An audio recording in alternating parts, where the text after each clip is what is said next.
Online, please confirm. Am I audible? Good morning.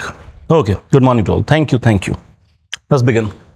So we are going to cover January to December. So one is CBI exempted from state consent for central employees only. तो general consent क्या है, specific consent क्या है, वो understand कर लेंगे. Then mitigating and aggravating circumstances in death penalty. So काफी debate रहा आरजी कार मेडिकल जो प्रैक्टिशनर थी कोलकाता रेप केस के अंदर. तो जो अक्यूज्ड है उसको कैपिटल पनिशमेंट नहीं दिया गया, उसको बल्कि लाइफ इंप्रिजनमेंट दिया. तो काफी डिबेट रहा कि यार इसको तो कैपिटल पनिशमेंट देनी चाहिए थी, डेथ पेनल्टी, लेकिन वो नहीं दी गई है. तो बस जो रेयरेस्ट ऑफ रेयर थियरी के अंदर एग्रावेटिंग सर्कमस्टांस है, एग्रावेटिंग सर्कमस्टांस होंगे तो डेथ पेनल्टी की तरफ डिसीजन जाएगा, और मिटिगेटिंग सर्कमस्टांस तो फिर डेथ पेनल्टी नहीं प्रोवाइड करेंगे. तो उसके 5-7 एग्जाम्पल नोट कर लेंगे. Clear?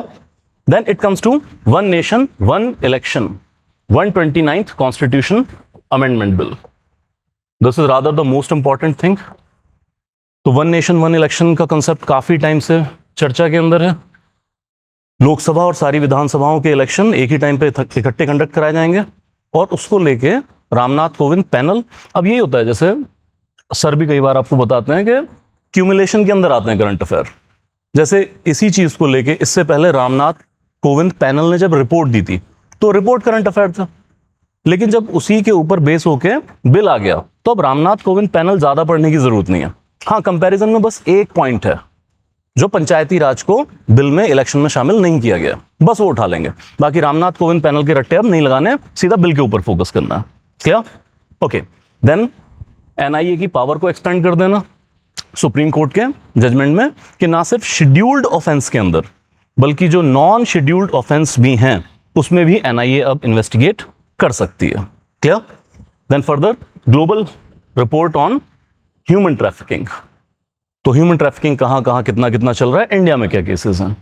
Further parliamentary standing committee की रिपोर्ट है on the challenges in MG NREGA. ये ज्यादातर मेंस के पर्पज से है आपका. And finally election commission releases the data of 24 Lok Sabha election. अब यार इसमें है सारा का सारा डेटा, ऐसा डायरेक्ट क्वेश्चन भी नहीं आएगा, लेकिन डिफरेंट जगह उसकी कोटिंग वैल्यू है, मेंस में आप कोट कर सकते हैं. क्लियर यहां तक? Okay. We start with CBI exempted from the state consent for central employee. Anyone, what is the game of consent? What is the game of consent with CBI? Anyone? Good. Good. ठीक है, समझिए.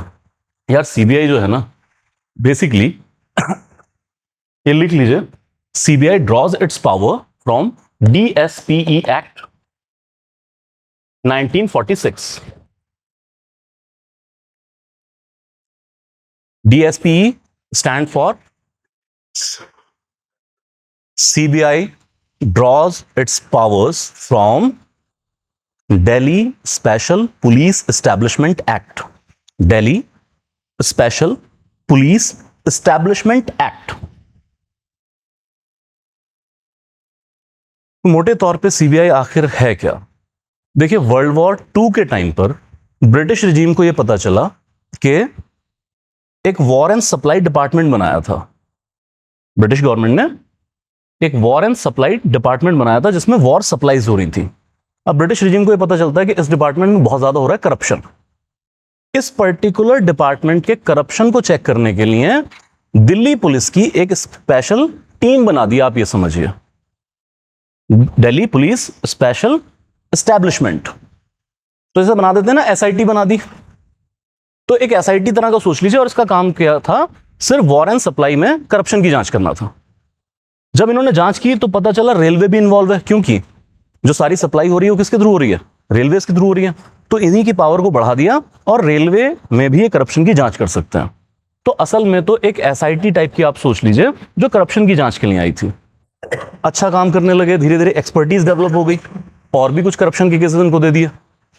ठीक है, अपने आप को prove करने लगे, धीरे धीरे इनकी पावर्स बढ़ाने लगे. 1946 आते आते फिर एक्ट ही बना दिया, स्टैट्यूटरी बेसिस दे दिया इसको, और फिर ऑनवर्ड्स इनको क्राइम की भी जांच दे दी। शुरुआत में क्राइम की जांच नहीं कर रहे थे, ये सिर्फ क्या कर रहे थे, करप्शन केसेस की जांच कर रहे थे। सो आजादी के बाद ये एस्टेब्लिशमेंट चलता रहा क्या, और फिर इनको आईपीसी के अंडर भी पावर दे दी गई, खासकर वो क्राइम जिनके नेशनल एंड इंटरनेशनल रेमिनिफिकेशंस हैं, या जो क्राइम बहुत पेचीदा है, पुलिस से सॉल्व नहीं हो पा रहे हैं, आम भाषा में ये बात है, वो दे दिए जाते हैं सीबीआई को। क्लियर है? अल्टीमेटली 1960s में हमारे यहां एक कमीशन आता है, संथानम कमीशन। उससे पूछा गया, यार करप्शन के खिलाफ इंडिया कैसे लड़ाई लगे, हमें क्या करना चाहिए, करप्शन हम काबू कर सकें। तो फिर दो एजेंसी प्रपोज की संथानम ने, लिख लीजिए, one is vigilance agency, another is investigating agency. सीधा लिखो सीवीसी, संथानम, संथानम कमीशन। जी louder please. 1962 Santhanam commission, CVC and CBI, central vigilance commission and central bureau of investigation. यार संथानम कमीशन ने कहा, यार आपके पास होनी चाहिए दो एजेंसी। क्या? एक विजिलेंस का काम करेगी, ये एजेंसी सिर्फ ये देखती रहेगी देश भर में कहां कहां करप्शन हो रहा है और उसकी इंक्वायरी कर लेंगे, और अगर इस कमीशन को ये पता लगता है यार वाकई कुछ करप्शन हुआ है, तो फिर सीबीआई से जांच करवा लीजिएगा। तो एक है विजिलेंस कमीशन, दूसरा है इन्वेस्टिगेटिंग एजेंसी। तो फिर सीबीआई का प्रपोजल आया, तो फिर लिखिए, ऑन 1 अप्रैल 1963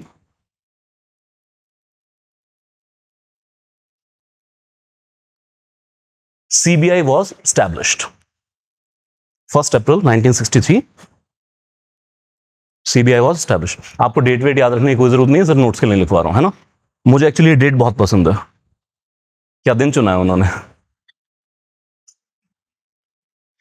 वो कह के कर रहे हैं यार आपके साथ कोई लुकी छिपी बात नहीं है। तो मैं कहना ये चाहता हूं, इसी डीएसपी जो पुलिस एस्टेब्लिशमेंट थी, इसको सीबीआई का नाम दे दिया गया। सीबीआई का अपना कोई एक्ट नहीं है। क्लियर है यहां तक? अब इस सारी कहानी से हमें यह पता चलता है कि जो एजेंसी करप्शन की जांच के लिए आई थी, वो क्रिमिनल इन्वेस्टिगेशन भी करती है, लेकिन ये सेंट्रल एजेंसी है। अब आपके स्टेट में बैठी है पुलिस। अगर स्टेट में क्राइम की जांच सीबीआई करेगी, तो फिर स्टेट पुलिस क्या करेगी? वो सिर्फ एक्सटॉर्शन ही करती रह जाएगी, और फिर एक्सटॉर्शन में उसे पैसे भी नहीं मिलेंगे, क्योंकि वो जांच ही नहीं कर रहा है। तो यहां प्रॉब्लम आती है सेंटर स्टेट टसल की। क्लियर? तो इसीलिए लिखिए, section 6 of DSPE Act, Section 6 of DSPE Act provides for consent. It requires CBI to obtain state's consent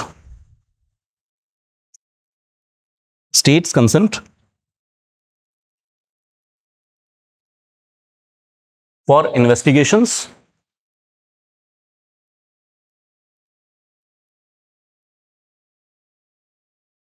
बस इतना लिख लीजिए यहां तक। ठीक है? अब प्रॉब्लम यह है कि कंसेंट लेनी पड़ती है। अगर अब दो तरह की कंसेंट है, ये लिख लीजिए यहां पर, general consent and specific consent. General consent and specific consent. तो समझ लीजिए है क्या। जनरल कंसेंट कि सीधा जनरल कंसेंट ही दे दिए, उसके बाद सीबीआई किसी भी केस में आकर जांच कर सकती है। स्टेट के अंदर ओपन है, स्टेट के गेट्स ही ओपन है, आ जाइए जांच कर लीजिए। क्लियर? लेकिन अगर जनरल कंसेंट विड्रॉ कर लिए स्टेट ने, तो फिर गेम आती है स्पेसिफिक कंसेंट की। इसमें केस टू केस कंसेंट लेना पड़ेगा। जैसे वेस्ट बंगाल ने वैसे तो जनरल कंसेंट विड्रॉ की हुई है, ममता दीदी क्यों सीबीआई को अपने यहां ऑपरेट करने देंगी। लेकिन जब आरजी ये रेप केस हुआ, कोलकाता रेप केस, तो फिर इसमें स्पेसिफिक कंसेंट दी, तो उसमें स्टेट क्या करेगा, specific case to case consent दे देगा कि ठीक है इस केस की जांच कर लीजिए, फला केस की जांच कर लीजिए, फला केस की, बाकी की नहीं करेंगे। तो दो तरह का कंसेंट समझ में आ गया। क्लियर यहां तक? अब सर इस सबकी लड़ाई क्या है? Basically it is about politics. Homework note कीजिए, कहीं पर भी? How many states currently withdrawn the general consent? Are you sure 10 ही है? How many states have withdrawn general consent? Website पे जाओगे तो प्लीज थोड़ा संभल के, 1-2 साल पुरानी इंडियन एक्सप्रेस की न्यूज पड़ी होगी, उस बीच में किसी स्टेट में कांग्रेस की सरकार हटके बीजेपी की आ चुकी होगी। देखो, होता सिंपल ये है, सीबीआई के बारे में सुप्रीम कोर्ट ने भी कभी कह दिया था caged parrot. Caged parrot theory है बेसिकली। केज्ड पैरट मतलब कि भाई, मुझे पहले चलता था ना, आजकल तो एस्ट्रोटॉक ऐप आ गई है तो आप उसी पे अपना भविष्य पूछ ले रहे हैं। तो पहले क्या होते थे, सड़कों किनारे पेड़ के नीचे कोई तोते वाला बैठा होता था, पिंजरे में रखता तोता, सामने पड़े होते थे कार्ड। लेकिन वो तोता, उसे कोई ब्रह्म ज्ञान नहीं था, वो ट्रेंड तोता होता था, तो मालिक के इशारे पे ही कार्ड उठाता था। तो जो नीचे बैठा रहता था वो भी बड़ा अच्छा साइकोलॉजिस्ट टाइप का होता था, वो देख लेता था, शक्ल से, बॉडी लैंग्वेज से पहचान लेता था कि इसका तो ब्रेकअप हुआ है, इसको नौकरी की समस्या है एंड ऑल दैट थिंग। तो वो कार्ड निकाल के वही चीज बता देता था। तो केज पैरट थ्योरी यही है कि वैसे आप अपने ऑफिस में बैठे रहते हैं, सरकार जब आपको ऑर्डर करती है तो आप अपने ऑफिस से बाहर निकलते हैं और जिसको पकड़ना होता है आप उसको जाके पकड़ लेते हैं। Victimization of dissent voice. तो फिर बहुत सारे स्टेट जो अपोजिशन रूल्ड स्टेट हैं वो ये शिकायत करते हैं कि सर सीबीआई हमारे यहां ऑपरेट करेगी तो क्योंकि हम अपोजिशन पॉलिटिकल पार्टी से हैं तो हमें हरास करने का काम कर रहे हैं। That's why they generally withdraw the general consent. Punjab के केस में क्या है, कंसेंट है या नहीं है? विड्रॉन है, नहीं तो अब तक तो ले जाते उठा के वो। क्लियर है यहां तक? So this is about consent game. तो एक तो ये कवर कर लीजिए, स्टेट देख लीजिएगा, ज्यादातर अपोजिशन रूल्ड स्टेट ही हैं ये। अगर बाई चांस क्वेश्चन में वो यही पूछ लें कि किन किन स्टेट्स में जनरल कंसेंट विड्रॉ है, तो बस आप ये अंदाजा कर लीजिएगा सरकार किसकी है वहां पे, उसी से काफी हद तक डिसाइड हो जाता है। क्लियर है यहां तक? अब करंट अफेयर क्या है, ये सब हम क्यों पढ़ रहे हैं, तो please right it down that supreme court held that CBI can register cases. CBI can register cases under central acts like PCA, Prevention of Corruption Act 1988, Prevention of Corruption Act 1988, against central government employees,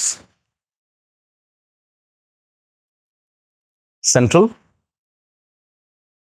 government employees in the states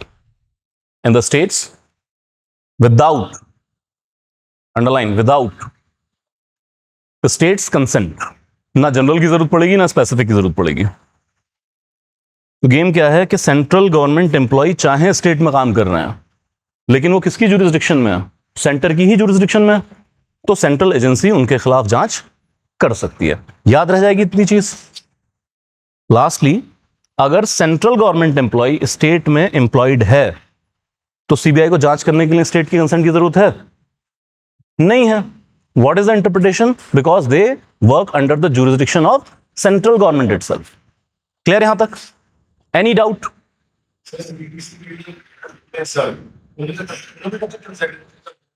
नहीं नहीं, उनको उनको नहीं, उनका है ही centre का game सारा जैसा। वो सेंट्रल मिनिस्ट्री, सेंट्रल एम्प्लॉय पे ही फोकस करते हैं, स्टेट को टच ही नहीं करते हैं। क्या? तभी स्टेट के अपने विजिलेंस डिपार्टमेंट है। क्लियर यहां तक? हाँ, जैसे ही सरकार आएगी वो वापस हो जाएगी। क्लियर? ऐसा नहीं है, मैं लिख के तो लाया हूं पर आप ढूंढो यार ठीक है, चलिए। Okay okay okay. Mitigating and aggravating circumstances in death penalty. Okay, so there was a case Bachan Singh versus state of Punjab 1980 and it held rarest of rare theory. बात सिंपल इतनी सी है, सेंट्रल गवर्नमेंट एम्प्लॉय आगे corruption act central government employ अगे की dictate कराया मैं without, okay, Hempreet, it is like CBI can register cases under central acts like Prevention of Corruption Act against central government employees in the state without state's consent. Without state's consent. यही था done. चलिए. Exactly. चलिए. So what is happening under IPC 302 and also in many other cases there are death penalties, capital punishment. लेकिन अगर हम IPC के 302 की ही बात करें इसके अंदर, तो यहां पर कैपिटल पनिशमेंट भी है लेकिन साथ में लाइफ इंप्रिजनमेंट भी दिया हुआ था. तो अब केस टू केस वेरी करेगा क्या सजा देनी है. तो अल्टीमेटली एक चीज ये आती है कि हमारा supreme court rarest of rare theory लेके आता है कि भाई यार हर मर्डर के केस में आप कैपिटल पनिशमेंट मत कीजिए. ठीक है, क्योंकि हर मर्डर का केस डिफरेंट है. लाइक मर्डर का मोटिव और मर्डर जिस तरीके से किया गया है वो मैनर डिफरेंट हो सकता है. यस और नो. तो मर्डर का मोटिव लूट हो सकता है, मर्डर का मोटिव बदला भी तो हो सकता है. बहुत सारे मर्डर इसीलिए होते हैं कि बाप का बदला ले. आज तक हो रहा है. क्या मैनर हो सकता है कि यार बस एक गोली मार दी, या फिर वो गैंग्स ऑफ वासिफपुर के 47 की मैगजीन पे मैगजीन खाली कर रहे हैं आप. Getting my point. तो डिफरेंट सॉर्ट ऑफ थिंग है. तो इसी चीज को ये लाया गया कि यार हमारे यहां पर कोर्ट ऑफ लॉ ना रहे बल्कि कोर्ट ऑफ जस्टिस होने चाहिए. मेंस में यूज कर सकते हैं आप ये चीज. दो थियरीज हैं, एक है court of law, court of justice. क्या फर्क है दोनों का? एनीवन? हाँ, very good exactly. Court of law, ज्यादातर आप कोर्ट ऑफ लॉ पढ़ते हैं तभी बहुत सारे थिंकर कहते हैं कोर्ट ऑफ लॉ नहीं होना चाहिए, ये तो ब्रिटिश टाइम पे हुआ करता था. कोर्ट ऑफ जस्टिस होना चाहिए. सिंपल समझें तो ये कि कोर्ट ऑफ लॉ जहां जज बैठा है और जो लॉ में लिखा है बस इंप्लीमेंट कर रहा है, मैकेनिकल मैनर में इंप्लीमेंट कर रहा है. टोटली बुकिश जज. कोर्ट ऑफ जस्टिस जहां पे जज अपने इंटेलेक्ट का यूज करता है और लॉ का यूटिलाइजेशन करता है to provide justice. Facts, circumstances, उस सबको इवेल्युएट करना, जैसे हमारे साथी ने कहा, कॉन्टेक्सचुअल हो जाएगा. तो यार अगर कोर्ट ऑफ लॉ होगा तो जो मर्डर का केस आ रहा है बिना आओ देखा ना ताओ कर दिया कैपिटल पनिशमेंट, टांगों फांसी, बना दो चाइना. लेकिन फिर आप फैक्ट्स, सर्कमस्टांसेस, उस सबको इवेल्युएट कीजिए और फिर लॉ का यूज कीजिए जस्टिस प्रोवाइड करने के लिए. तो उसी थ्योरी को लेके आते हैं. रेयरेस्ट ऑफ रेयर थ्योरी में कट शॉर्ट ये है कि एग्रावेटिंग और मिटिगेटिंग जो है सर्कमस्टांसेस क्या है, इसको लिख लीजिए. एग्रावेटिंग circumstances, हाँ just one second, लिखिए. aggravating circumstances are, aggravating circumstances could tilt the court. Aggravating circumstances can tilt the court towards the death penalty, while mitigating circumstances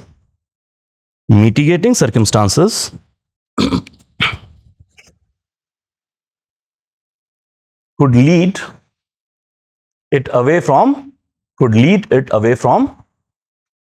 the death penalty.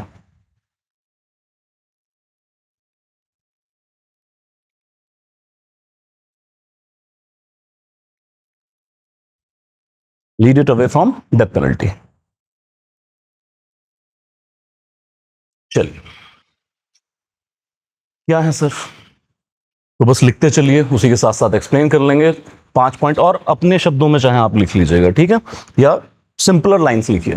पहला है, if murder is pre planned, calculated, murder is pre planned,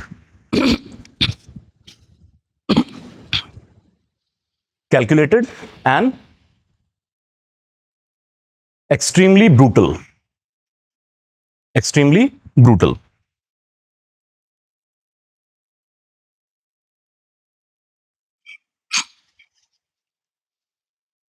यार एक तो है ना कि वैसे भी लॉ के अंदर होता है पर हमें यूज करने की जरूरत नहीं है.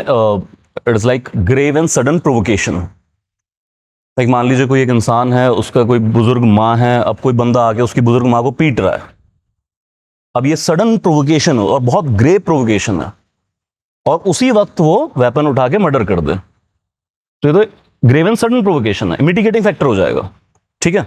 लेकिन फिर प्री प्लान्ड है, आपने ठंडे दिमाग से उसको प्लान किया है, ठीक है, कैलकुलेट किया हर चीज, और उसके बाद ब्रूटल मैकेनिज्म में आपने मर्डर किया, दो डिफरेंट क्राइम बन जाएंगे। क्लियर है?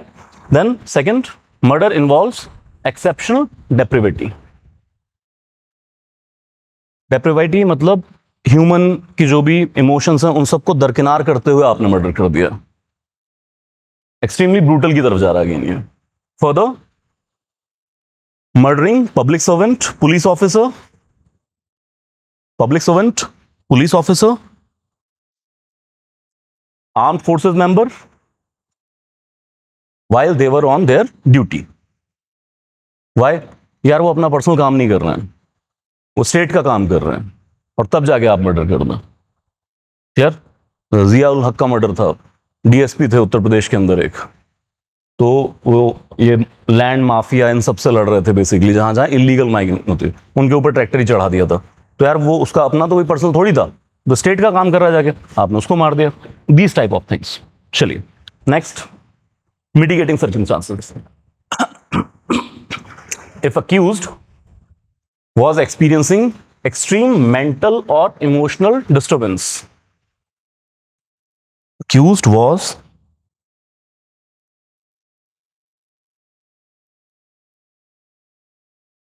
how is मार देंगे mitigating? जस्मीन क्या पूछना चाह रहे हैं आप? How is मार देना mitigating?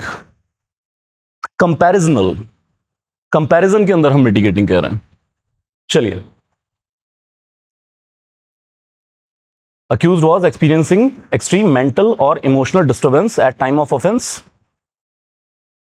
Next, age of accused. अब एज ऑफ एक्यूज में क्या है, वेरी यंग या वेरी ओल्ड? इसके पीछे चाहे लिख लीजिए आप, वेरी ओल्ड है तो ह्यूमैनिटेरियन ग्राउंड। अगर very old age criteria factor में लिया जाता है, मिटिगेटिंग फैक्टर है वेरी यंग या very old. Very old humanitarian ground. Very young के साथ क्या है, लिख लीजिए कहीं ब्रैकेट में, चांसेस ऑफ रिफॉर्मेशन। यार यंग एज है, चलिए हो गया इससे क्राइम, लेकिन अभी इसके पास वक्त बचा है, ये आगे रिफॉर्म हो जाएगा। Chances of reform.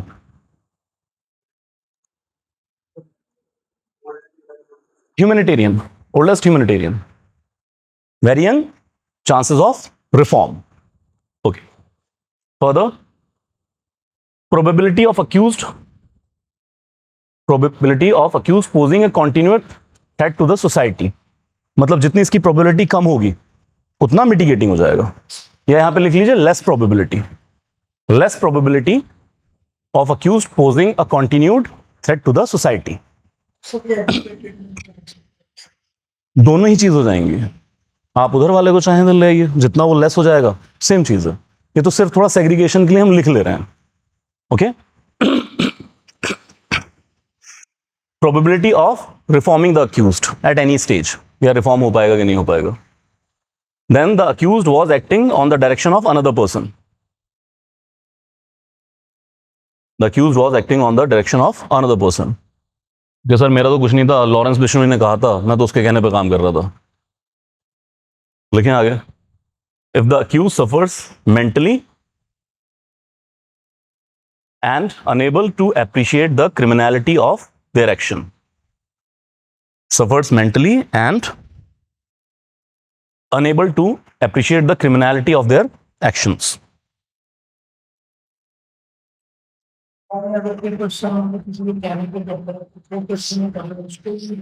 हाँ जी, बिल्कुल बिल्कुल, 120 बी में ले जाएंगे, क्रिमिनल कॉन्स्पिरेसी बनाएंगे, करेंगे उसको।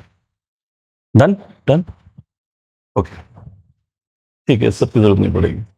प्लीज ये लिख लीजिए, ये कहीं कोटिंग वैल्यू है आपके लिए। Death penalty, law commission report on death penalty, और सिर्फ एक एक लाइन में लिख लीजिएगा। लिखिए 35th रिपोर्ट 1967, 30, ये फिफ्थ याद मत रखना आप, ठीक है, चाहे रहने देना, ये याद रख लेना चाहिए। लॉ कमीशन ऑफ इंडिया है, स्टैट्यूटरी ऑर्गेनाइजेशन है, तो बहुत सारे पहलुओं पर, लीगल पहलुओं पर अपनी ओपिनियन रिपोर्ट्स के थ्रू देते रहते हैं। तो डेथ पेनल्टी पर लॉ कमीशन ऑफ इंडिया का क्या रिपोर्ट है? 1967 दे स्ट्रांगली सपोर्टेड डेथ पेनल्टी, होनी ही चाहिए सोसाइटी के अंदर। In 2003, there was a report acknowledged the procedural flaws in sentencing, though it did not advocate abolition. ये प्रोसीजरल फ्लॉ जिसको एपीजे कलाम ने भी हाईलाइट किया था कि मसला यह है कि जितने भी आप कैपिटल पनिशमेंट वाले लोगों की लिस्ट उठा के देख लें, लगभग 52 executions are there since independence, जिनको हो चुकी है, मतलब एग्जीक्यूट ही कर दिया है, जिनको कैपिटल पनिशमेंट है भी एग्जीक्यूट नहीं हुआ है, वो ज्यादातर आप देखेंगे रिसोर्सलेस पर्सन्स हैं, इलिटरेट पर्सन्स हैं, उनके पास पैसे नहीं थे बड़े वकील करने के, तो कन्विक्शन हो गया। वहीं पर मनु शर्मा जैसे लोग हैं, I believe you know Jessica Lal, no one killed Jessica, ठीक है सर, ठीक है चलिए, पहले तो बरी हो गया था वो, बाद में जब मीडिया का हंगामा वगैरह हुआ तब जाके उसको एलआई हुई है, और एलआई के बाद भी 14 साल काटने के बाद बाहर है, बढ़िया इंद्री बना के बेच रहे हैं आजकल, ठीक है। सो ये प्रोसीजरल फ्लॉज है जिसको लॉ कमीशन ऑफ इंडिया भी हाईलाइट कर रहा है। फर्दर ये सबसे इंपॉर्टेंट 2015, अगर इसकी रिपोर्ट नंबर याद रह जाए तो और अच्छा है, 262 report called for doing away with death penalty. अब सोचो 1967 का भारत और फिर 2015 का Bharat. It called for doing away, abolition of death penalty for all crimes except terrorism and related offence.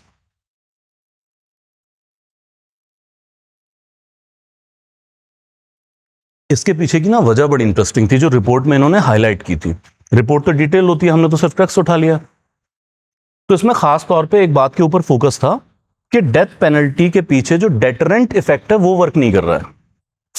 ये डेथ पेनल्टी के पीछे होता है डेटरेंस इफेक्ट, यार कैपिटल पनिशमेंट है, यार जान ही ले लेंगे यार ये तो एक डेटरेंस होना चाहिए सोसाइटी में कि जिस जिस क्राइम में डेथ पेनल्टी है वो क्राइम सोसाइटी ना करे, ठीक है।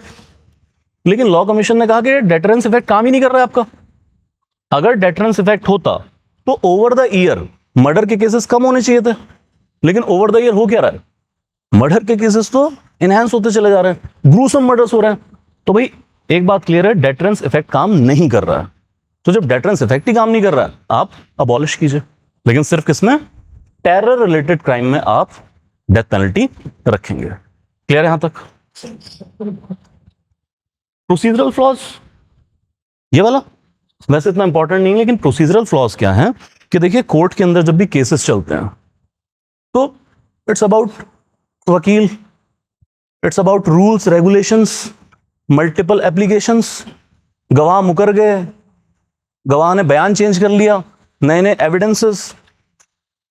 रूल्स रेगुलेशन के अंदर इतने सारे लूप होल्स हैं कि उन्हीं का फायदा उठाकर अगर आप रिसोर्सफुल हैं तो बच सकते हैं, और उन्हीं लूप होल में फंस के किसी की भी कन्विक्शन हो सकती है। प्रोसीजर क्लियर नहीं है हमारे यहां पर। क्लियर है यहां तक?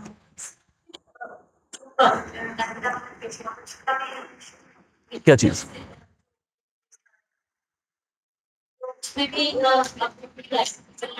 देखो इस तरह से नहीं आप कर सकते हैं। इस केस में भी ना काफी सारी चीजें हैं, मतलब एविडेंसेस इतने क्लियर हैं नहीं, तो कई बार वो फैक्टर भी होता है। हाँ जी, मे बी। क्लियर है यहां तक? चलिए इसकी जरूरत नहीं है। One nation one election, 5-6 point है वो कवर करेंगे।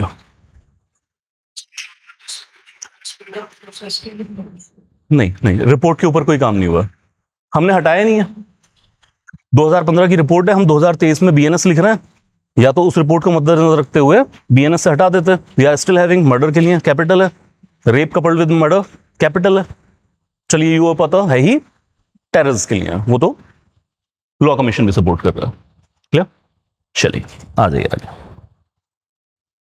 वन नेशन वन इलेक्शन, काफी टाइम से प्रेजेंट गवर्नमेंट ये लाने की कोशिश कर रही थी, अपोजिशन विरोध कर रहा है। फाइनली रामनाथ कोविंद पैनल, उनकी रिपोर्ट और उसी रिपोर्ट के ऊपर बेस्ड 129 कॉन्स्टिट्यूशन अमेंडमेंट बिल। सो फिलहाल ये बिल एक जेपीसी के पास भेजा गया। दिसंबर 17 को ये लोकसभा में प्रेजेंट हुआ था, दिसंबर 19 को जेपीसी के पास भेज दिया गया। What is JPC? Joint parliamentary committee. कुछ मेंबर लोकसभा से, कुछ मेंबर राज्यसभा से, वो उसके ऊपर विचार कर रहे हैं और एक्सटेंशन मांग चुके हैं टाइम का, तो अपनी रिपोर्ट बनाकर वापस पेश करेंगे हाउस के अंदर। बट पहली बात ये याद रखिएगा, ये कॉन्स्टिट्यूशन अमेंडमेंट बिल है, तो इसके लिए आपको special majority is needed, that is 2/3 present in voting coupled with more than 50% of total strength of the house in both the houses, तब जाके अमेंडमेंट बिल पास हो पाएगा। जो नंबर गेम अभी तक तो सरकार के पास नहीं नजर आ रहा। क्लियर? नहीं नहीं नहीं, अब मैं उस पर आऊंगा, पॉइंट पे, उससे बच गए हैं, आते हैं उस चीज के ऊपर। समझ में आ गया तो मैं ना समझाऊं? आ जाओ आ जाओ, करते हैं उसके ऊपर बात। पंचायती वाला मसला बच गया। सेंटर स्टेट रिलेशन को तो, या सेंटर स्टेट के इलेक्शन को तो पार्लियामेंट रेगुलेट कर सकता है। आता हूं मैं उस पॉइंट के ऊपर। चलिए, तो सबसे पहले यार, इस पे काफी बार पढ़ चुके हैं तो मैं उतना फिर से सारी राम कहानी नहीं शुरू करूंगा कि पहले 3 इलेक्शन साइमल्टेनियस इलेक्शन ही थे। याद है आपको? मतलब ये पढ़ा होगा आपने करंट अफेयर के अंदर। लेकिन हुआ क्या कि कुछ स्टेट के अंदर सरकारें प्रीमेच्योर डिसॉल्व हो गई, कहीं पे प्रेसिडेंट रूल इंपोज हो गया, तो अल्टीमेटली ओवर द ईयर ये साइकिल डिसरप्ट हो गया, तो सबके इलेक्शन अलग अलग होने लग पड़े, क्योंकि there is a constitutional promise that Lok Sabha and Vidhan Sabha जब भी इलेक्शन के बाद न्यूली फॉर्म होंगे, they will get 5-year term, 5 year का पूरा टर्म उनको मिलेगा। क्लियर है? साइकिल में डिसरप्शन आ चुका है। अब इसी साइकिल को वापस मेंटेन और फिर इसको लीगली प्रोटेक्ट करने के लिए हम अमेंडमेंट लेके आ रहे हैं। कट शॉर्ट, चलिए लिखिए। Article 82 A 1 to 6 clause add होंगे। आई रिपीट, आर्टिकल 82 ए नया आर्टिकल ऐड होगा ये, और इसके 6 क्लॉजेज ऐड किए जाएंगे। क्लियर? मैं एक बार समझा देता हूं, फिर एक ही पेज पर आप ये 6 की 6 चीजें लिख लीजिएगा ताकि पिक्टोग्राफिकली आपको याद रह पाए। ओके, सबसे पहले क्या है, आर्टिकल 82A(1) के अंदर प्रेसिडेंट को पावर है कि ये एक अपॉइंटेड डेट बताएंगे। कब बताएंगे? जब जनरल इलेक्शन होगा और जनरल इलेक्शन के बाद लोकसभा की फर्स्ट सिटिंग होगी, उस दिन ये एक अपॉइंटेड डेट बता देंगे। इस अपॉइंटेड डेट को लोकसभा और सारी विधानसभाओं का टर्म एक साथ खत्म हो जाएगा। आई रिपीट, लोकसभा इलेक्शन के बाद जब पहली सिटिंग होगी लोकसभा की, उस दिन प्रेसिडेंट साहब एक डेट अनाउंस करेंगे जिसको क्या कहा जाएगा? Appointed date. इस तारीख को लोकसभा और सारी विधानसभाओं का टेन्योर एक साथ खत्म हो जाएगा, ताकि आप सभी के इलेक्शन एक साथ फिर से करा सकें। तो ये कॉन्सेप्ट अगर मान लीजिए पास हो भी गया तो विद ऑल प्रोबेबिलिटी अभी लागू होने वाला नहीं है। लोकसभा का इलेक्शन कब है?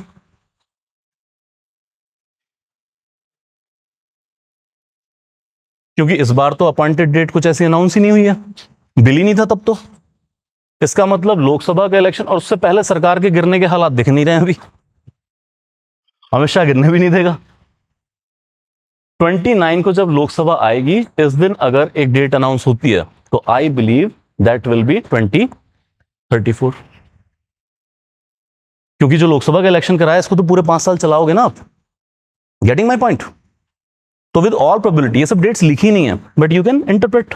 तो कब जाके होगा? आई बिलीव 2034 में जाके पहला 1 नेशन 1 इलेक्शन होना चाहिए। Any doubt? बात समझ में आ गई अपॉइंटेड डेट क्या है?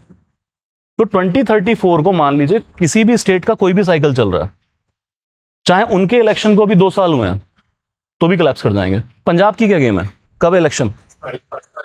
2027 विद ऑल प्रोबेबिलिटी, मतलब सरकार ना गिरी तो। अगला इलेक्शन कब होगा फिर 27 के बाद? 32, और अगला होगा 37 में।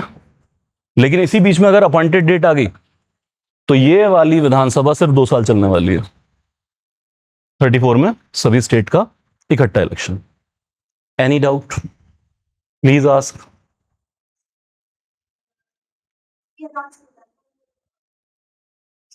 Lok Sabha, first sitting of Lok Sabha, clearly written, first sitting of Lok Sabha. Clear? चलिए देन 82A क्लॉज 2 ये क्या कहता है?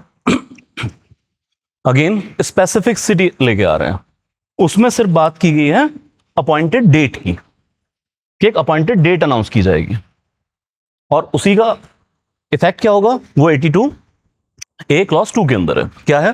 That term of all state assembly elected after appointed date and before Lok Sabha full term and will conclude with the Lok Sabha term. बस state के लिए एक declaration कर दी है कि लोकसभा के साथ ही आपका भी टर्म ओवर हो जाएगा alongside the appointed date. Clear?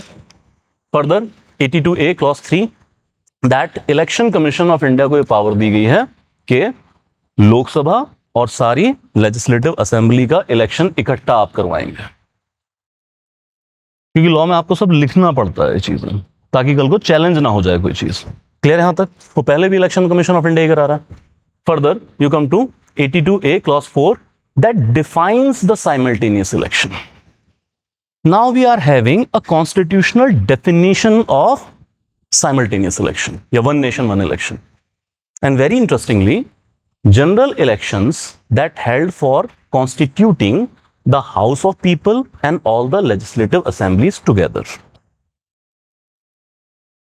तो सर फर्क क्या है? देखिए, इससे पहले जो वन नेशन वन इलेक्शन का कंसेप्ट प्रपोज किया जा रहा था that was about Lok Sabha, legislative assemblies and also local bodies, Panchayati and urban local bodies. So much so that Ramnath Kovind panel report के अंदर साइमल्टेनियस इलेक्शन में लोकल बॉडीज भी शामिल की गई थी। हालांकि उसमें यह कहा गया था कि एक पर्टिकुलर डेट, एक पर्टिकुलर टाइम फ्रेम में पहले लोकसभा और विधानसभाओं का इलेक्शन होगा और फिर उसके 100 डेज के अंदर अंदर, जैसे एक आपने जनवरी 31 तक निपटा दिए लोकसभा और विधानसभाओं के इलेक्शन, इसके बाद आने वाले 100 दिनों में लोकल बॉडीज का इलेक्शन हो जाएगा। साइमल्टेनियस का मतलब ये तो नहीं है कि एक ही डेट पे किया जाए। हमारे यहां तो खुद इलेक्शन महीने से ज्यादा चलते हैं। इस बार का लोकसभा इलेक्शन 44 डेज चला है, चरणों में चुनाव होता है, फेजेस में चुनाव होता है। What is the stark difference of this bill with Ramnath Kovind panel report? That panchayati election are excluded, और वो डेफिनेशन वाइज इन्होंने एक्सक्लूड किए हैं ताकि कोई कंफ्यूजन ना रह जाए। तो पंचायती और अर्बन लोकल बॉडीज का इलेक्शन वो अपने हिसाब से अलग ही चलता रहेगा। यही एकमात्र वजह बनी जिसकी वजह से अब स्टेट का कंसेंट नहीं लेना है, क्योंकि article 327 gives the power to the parliament to make laws for electoral purposes. वो तो पहले से पावर है उनके पास। क्लियर?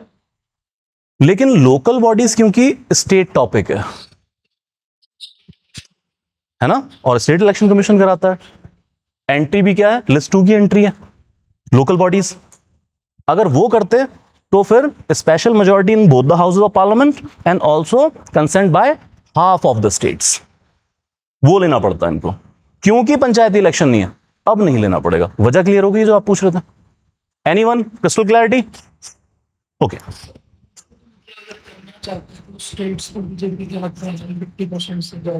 कर सकते थे, कर सकते थे। 14 स्टेट हैं, 15 50% है, 14 ही चाहिए इनको, मोर देन 50% नहीं है। चलिए 14-15 मान लीजिए। कितनी स्टेट है? आई बिलीव 15 स्टेट है इनके पास, नहीं है? 12 है? प्रॉब्लम हो जाएगा। चलिए right now do not remember. आ जाइए आगे। 82A clause 5 gives the election commission of India option. अब ये बड़ा मजेदार है।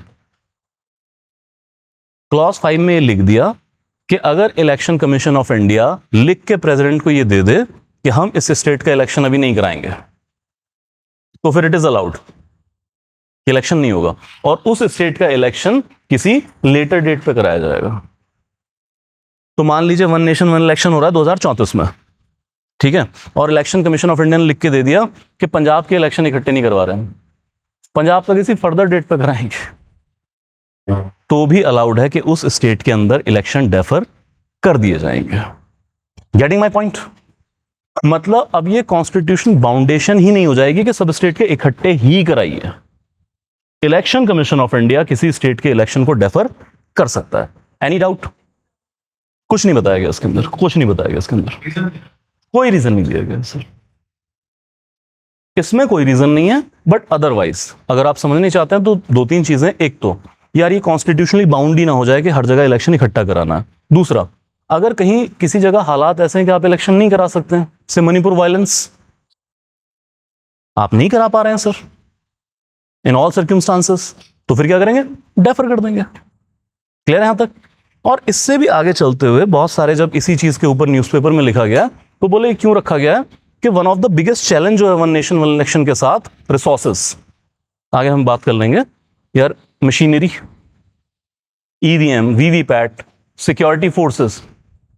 अभी आप क्या कर रहे हैं, ये तो चलिए आपको चैलेंज पता ही होगा, अभी तो एक फोर्स आपने बंगाल में लगाई, वही फोर्स उठा के आपने पंजाब में लगा दी, क्योंकि पंजाब में बाद में इलेक्शन हो रहा है। जब एक ही साथ सारी जगहों पे इलेक्शन हो रहा है तो आपको कितनी सिक्योरिटी फोर्सेस चाहिए?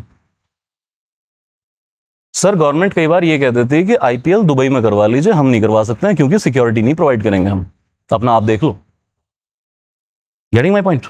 तो उस सूरत में भी अगर लॉजिस्टिक्स की प्रॉब्लम आ गई इलेक्शन कमीशन ऑफ इंडिया को फ्यूचर में, तो डेफर कर देंगे किसी का, तो बाद में करते हैं सर। क्लियर है यहां तक? ये वजह है इसके पीछे, बट कॉन्स्टिट्यूशन में कुछ नहीं लिखा गया इसके बारे में। Any doubt? चलिए 82A क्लॉज 6 लास्टली, अगर किसी असेंबली का इलेक्शन डेफर किया गया है, ठीक है, मान लीजिए उसका इलेक्शन 1 साल बाद कराया, तो उसको कितना टाइम मिलेगा? उसको सिर्फ रिमाइंडर पीरियड मिलेगा लोकसभा के।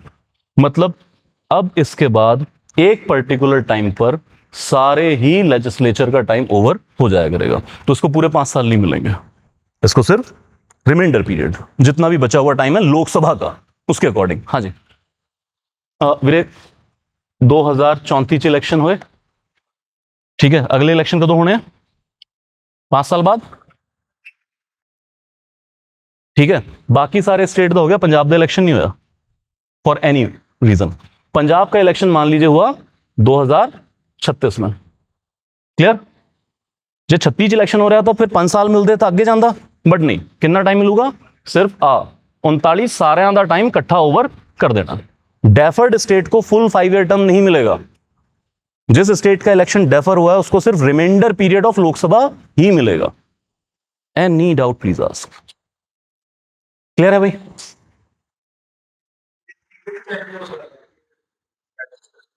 हर चीज पे चैलेंज होगा, अभी एक्ट बनने तो दो। हाँ जी,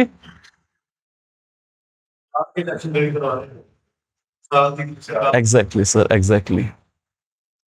देखिए अब उस सब पे अभी इतना विचार मंथन करने की जरूरत नहीं है, अभी तो आप याद कर लीजिए, पहले जेपीसी की रिपोर्ट आने दीजिए, जेपीसी की रिपोर्ट में अगर कुछ अमेंडमेंट है वो हमें टेंजिबल पॉइंट मिल जाएंगे कि जेपीसी ने सुझाया था, फिर जरा इसको एक्ट बनने दीजिए पहले, और एक्ट बनने के बाद अभी तो सुप्रीम कोर्ट भी वेट कर रहा है, वो भी तो कॉन्स्टिट्यूशनल वैलिडिटी चेक करेंगे। हम कह रहे हैं इस क्लॉज पे इसके अकेले अकेले अक्षर पे वो जुडिशियल रिव्यू लेंगे, दे विल बी चेकिंग।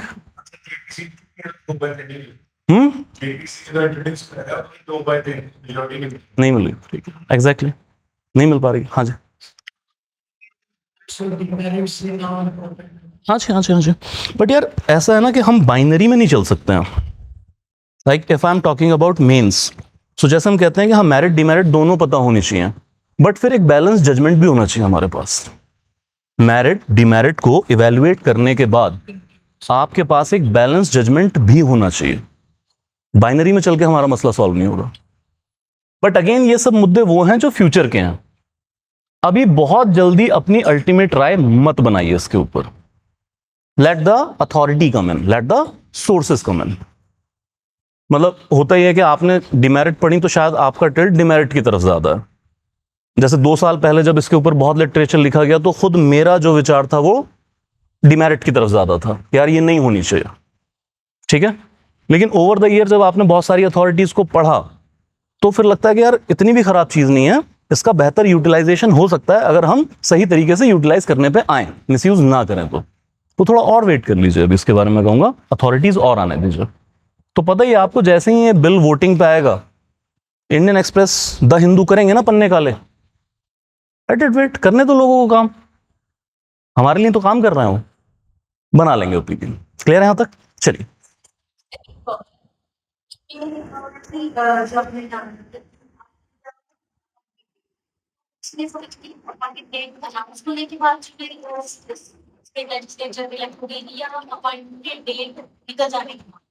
जो अपॉइंटेड डेट है, ठीक है, उस दिन सबका इकट्ठा ही टर्म खत्म हो जाएगा और फिर आप इलेक्शन कराएंगे। तो अपॉइंटेड डेट पे क्या होगा?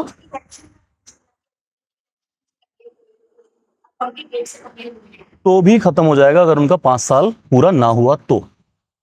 अपॉइंटेड डेट मान लीजिए अगर मैं कह रहा हूं 2034, 2 मई 2034, तो अगर किसी के इलेक्शन को भी 2 साल भी हुए हैं लेजिस्लेचर को, तो भी इकट्ठा ही खत्म।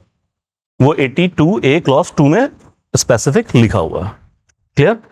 इतना टेक्निकल नहीं होना है, सिंपल याद रखिए अपॉइंटेड डेट क्या है। अपॉइंटेड डेट को सारे लेजिस्लेचर का टेन्योर इकट्ठा खत्म हो जाएगा। साइमल्टेनियस इलेक्शन कराएगा election commission of India. Simultaneous election की डेफिनेशन है लोकसभा और विधानसभाओं के इकट्ठे इलेक्शन, और साथ में इलेक्शन कमीशन ऑफ इंडिया को यह पावर है किसी स्टेट का इलेक्शन वो डेफर कर सकते हैं। बात खत्म। 5 लाइन 1 पैराग्राफ, सारा अमेंडमेंट बिल आपके हाथ में है। उसको जितना मर्जी एक्सपैंड कर लीजिए, जितना मर्जी रिड्यूस कर लीजिए। मैं फिर से वही कहूंगा, चाहे करंट अफेयर हो चाहे आपका स्टैटिक हो, कुछ कोर चीज वो अच्छे से याद कर लीजिए। ये 6 क्लॉज आप अपने शब्दों में याद कर लीजिए। उसके बाद चाहे मेंस आ जाए चाहे प्री आ जाए, क्वेश्चन नहीं रुकने वाला। तो कुछ टेंजिबल चीज वो जरूर दिमाग में रख लेंगे। अब आप उसको रटना कहें, मगब कहें, वट क्या। चलिए सर, 1 सेकेंड में ले लूँ ये क्वेश्चन ले लूँ। सर पूछो, क्या अपॉइंटेड डेट क्या? President. President, I make you right, I make you right.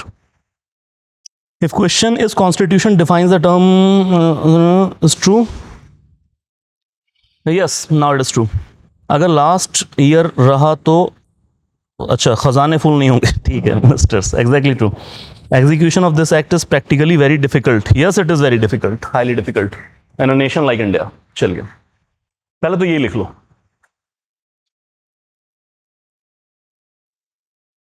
लिखिए the amendment proposed article 82A clause 1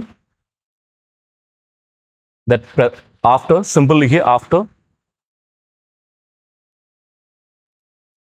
the first sitting of Lok Sabha after general election,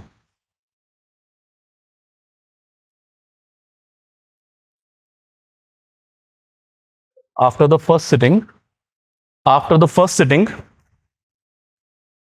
of general election, after the first sitting of Lok Sabha after general election, president will announce an appointed date.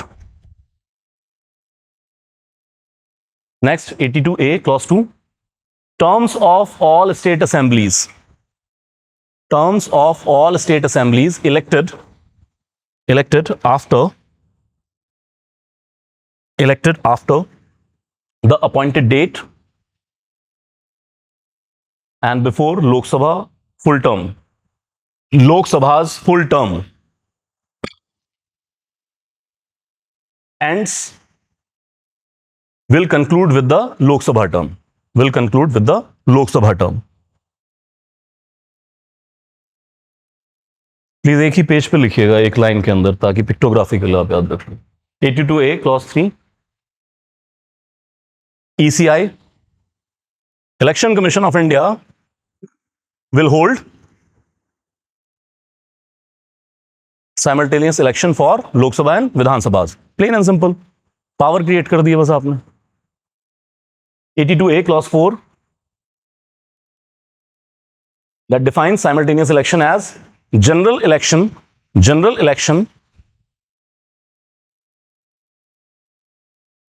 held for, simple लिखो, Lok Sabha and legislative assemblies together. Lok Sabha and legislative assemblies together.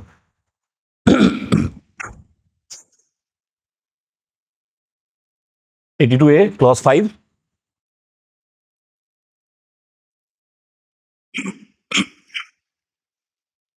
Star mark करके लिखिएगा उसको. It gives ECI the option for not holding. Gives the power to ECI for not holding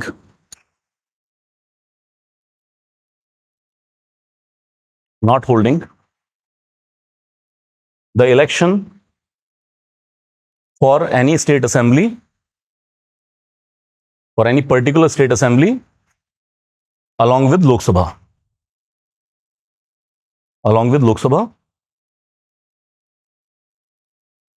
The ECI can advise, in this case, ECI can advise the president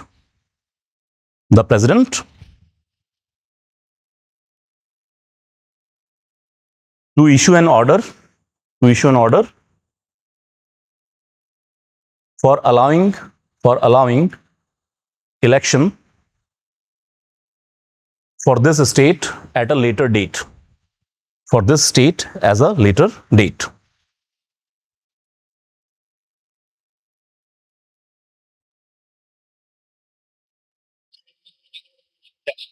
हाँ जी, election commission bound है election commission. Lastly, 82A clause 6. If election to a particular state is deferred,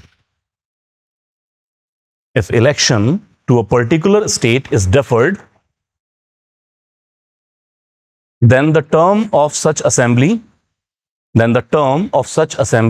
will also end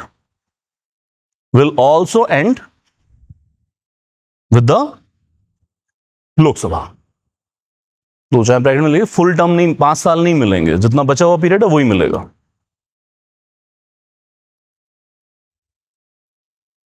ठीक है यहां तक?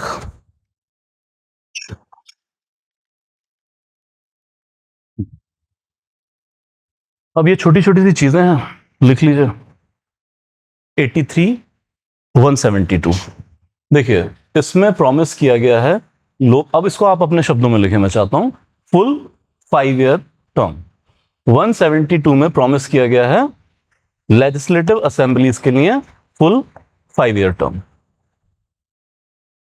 क्या 5 साल की constitutional guarantee थी इनको, ठीक है. लेकिन अब दोनों में ही क्या कर दिया गया है, 5 साल की गारंटी खत्म कर दी गई है. आ जाइए, मैं बता देता हूं, समझिए.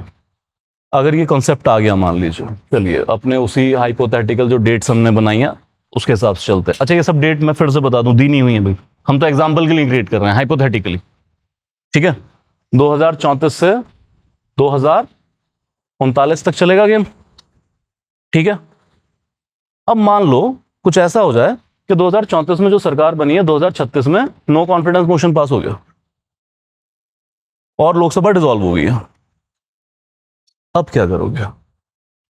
अभी तक हमारा फोकस सिर्फ यह है कि विधानसभा डिसॉल्व होगी, लोकसभा भी तो प्रीमेच्योर डिसॉल्व हो सकती है.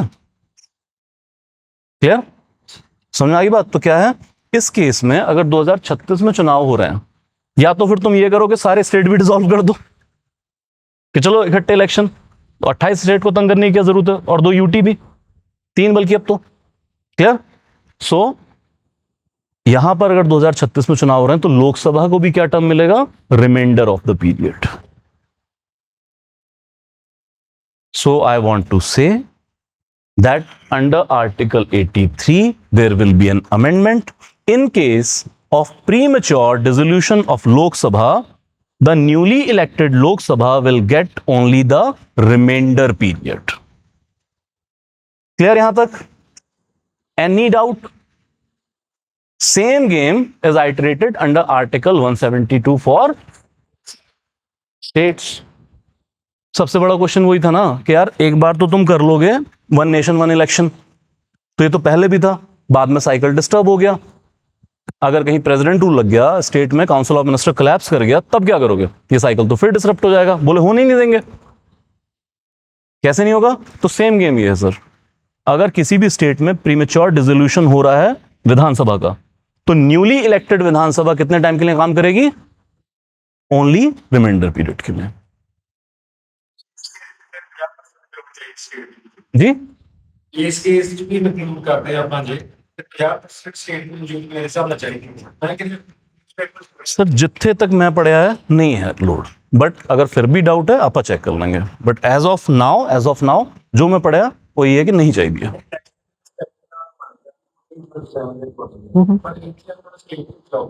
आई अग्री वीरे, विल चेक। मतलब कह रहे हैं कि अगर फिर भी डाउट है आप चेक कर लेंगे। फिलहाल मैनू ये लगता है कि ये वास्ते लोड नहीं है।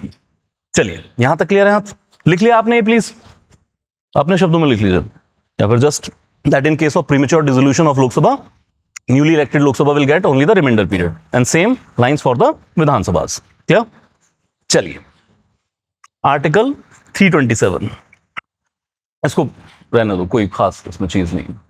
बस अगर फिर भी मैंने लिख ही दिया यार, आर्टिकल 327 में क्या है ना, ये पार्लियामेंट को पावर देता है about making laws for election purpose. इसी पावर का फायदा उठा के parliament has enacted representation of peoples act 1950, representation of peoples act 1951, delimitation commission act, even president and vice president election act. तो 327 सिंपली पार्लियामेंट को power देता है to make laws for elections. बस इसमें एक वर्ड ऐड कर देना, क्या? के conduct of simultaneous election. Okay 327 है, 327 नॉट 372। तो जहां पर यह पावर दी गई है पार्लियामेंट को कि आप delimitation of constituency and law, election के लिए लॉ बना सकते हैं, वहीं पर पार्लियामेंट साइमल्टेनियस इलेक्शन के लिए भी लॉ बना सकता है। बस एक वर्ड ऐड करना है। चलिए then UT laws amendment bill 2024। अब देखिए यूटीज क्या है आपकी, ये गवर्न है अपने अपने एक्ट से। तो बस उन एक्ट में चेंज किया गया है। उन एक्ट में भी क्या चेंज किया गया है कि आपके यहां पर भी साइमल्टेनियस इलेक्शन कराया जाएगा, तो यूटीज भी क्लब टुगेदर हो जाएंगे। Okay then just for discussion, what are the challenges and what can be way forward?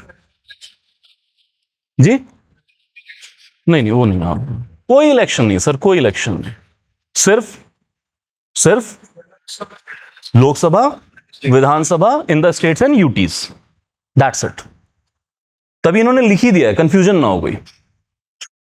Any doubt? Okay what are the challenges भाई? ओके ठीक है, कर लेंगे सारे पहलू बात, ठीक है। हाँ राज्यसभा भी नहीं है, ये भी याद रखना भाई। चलिए what are the challenges quickly. अच्छा व्हाट आर द पॉजिटिव? जरूरत क्यों पड़ी लाने की, जल्दी बता दो। कॉस्ट इफेक्टिव, कितना कॉस्ट इफेक्टिव?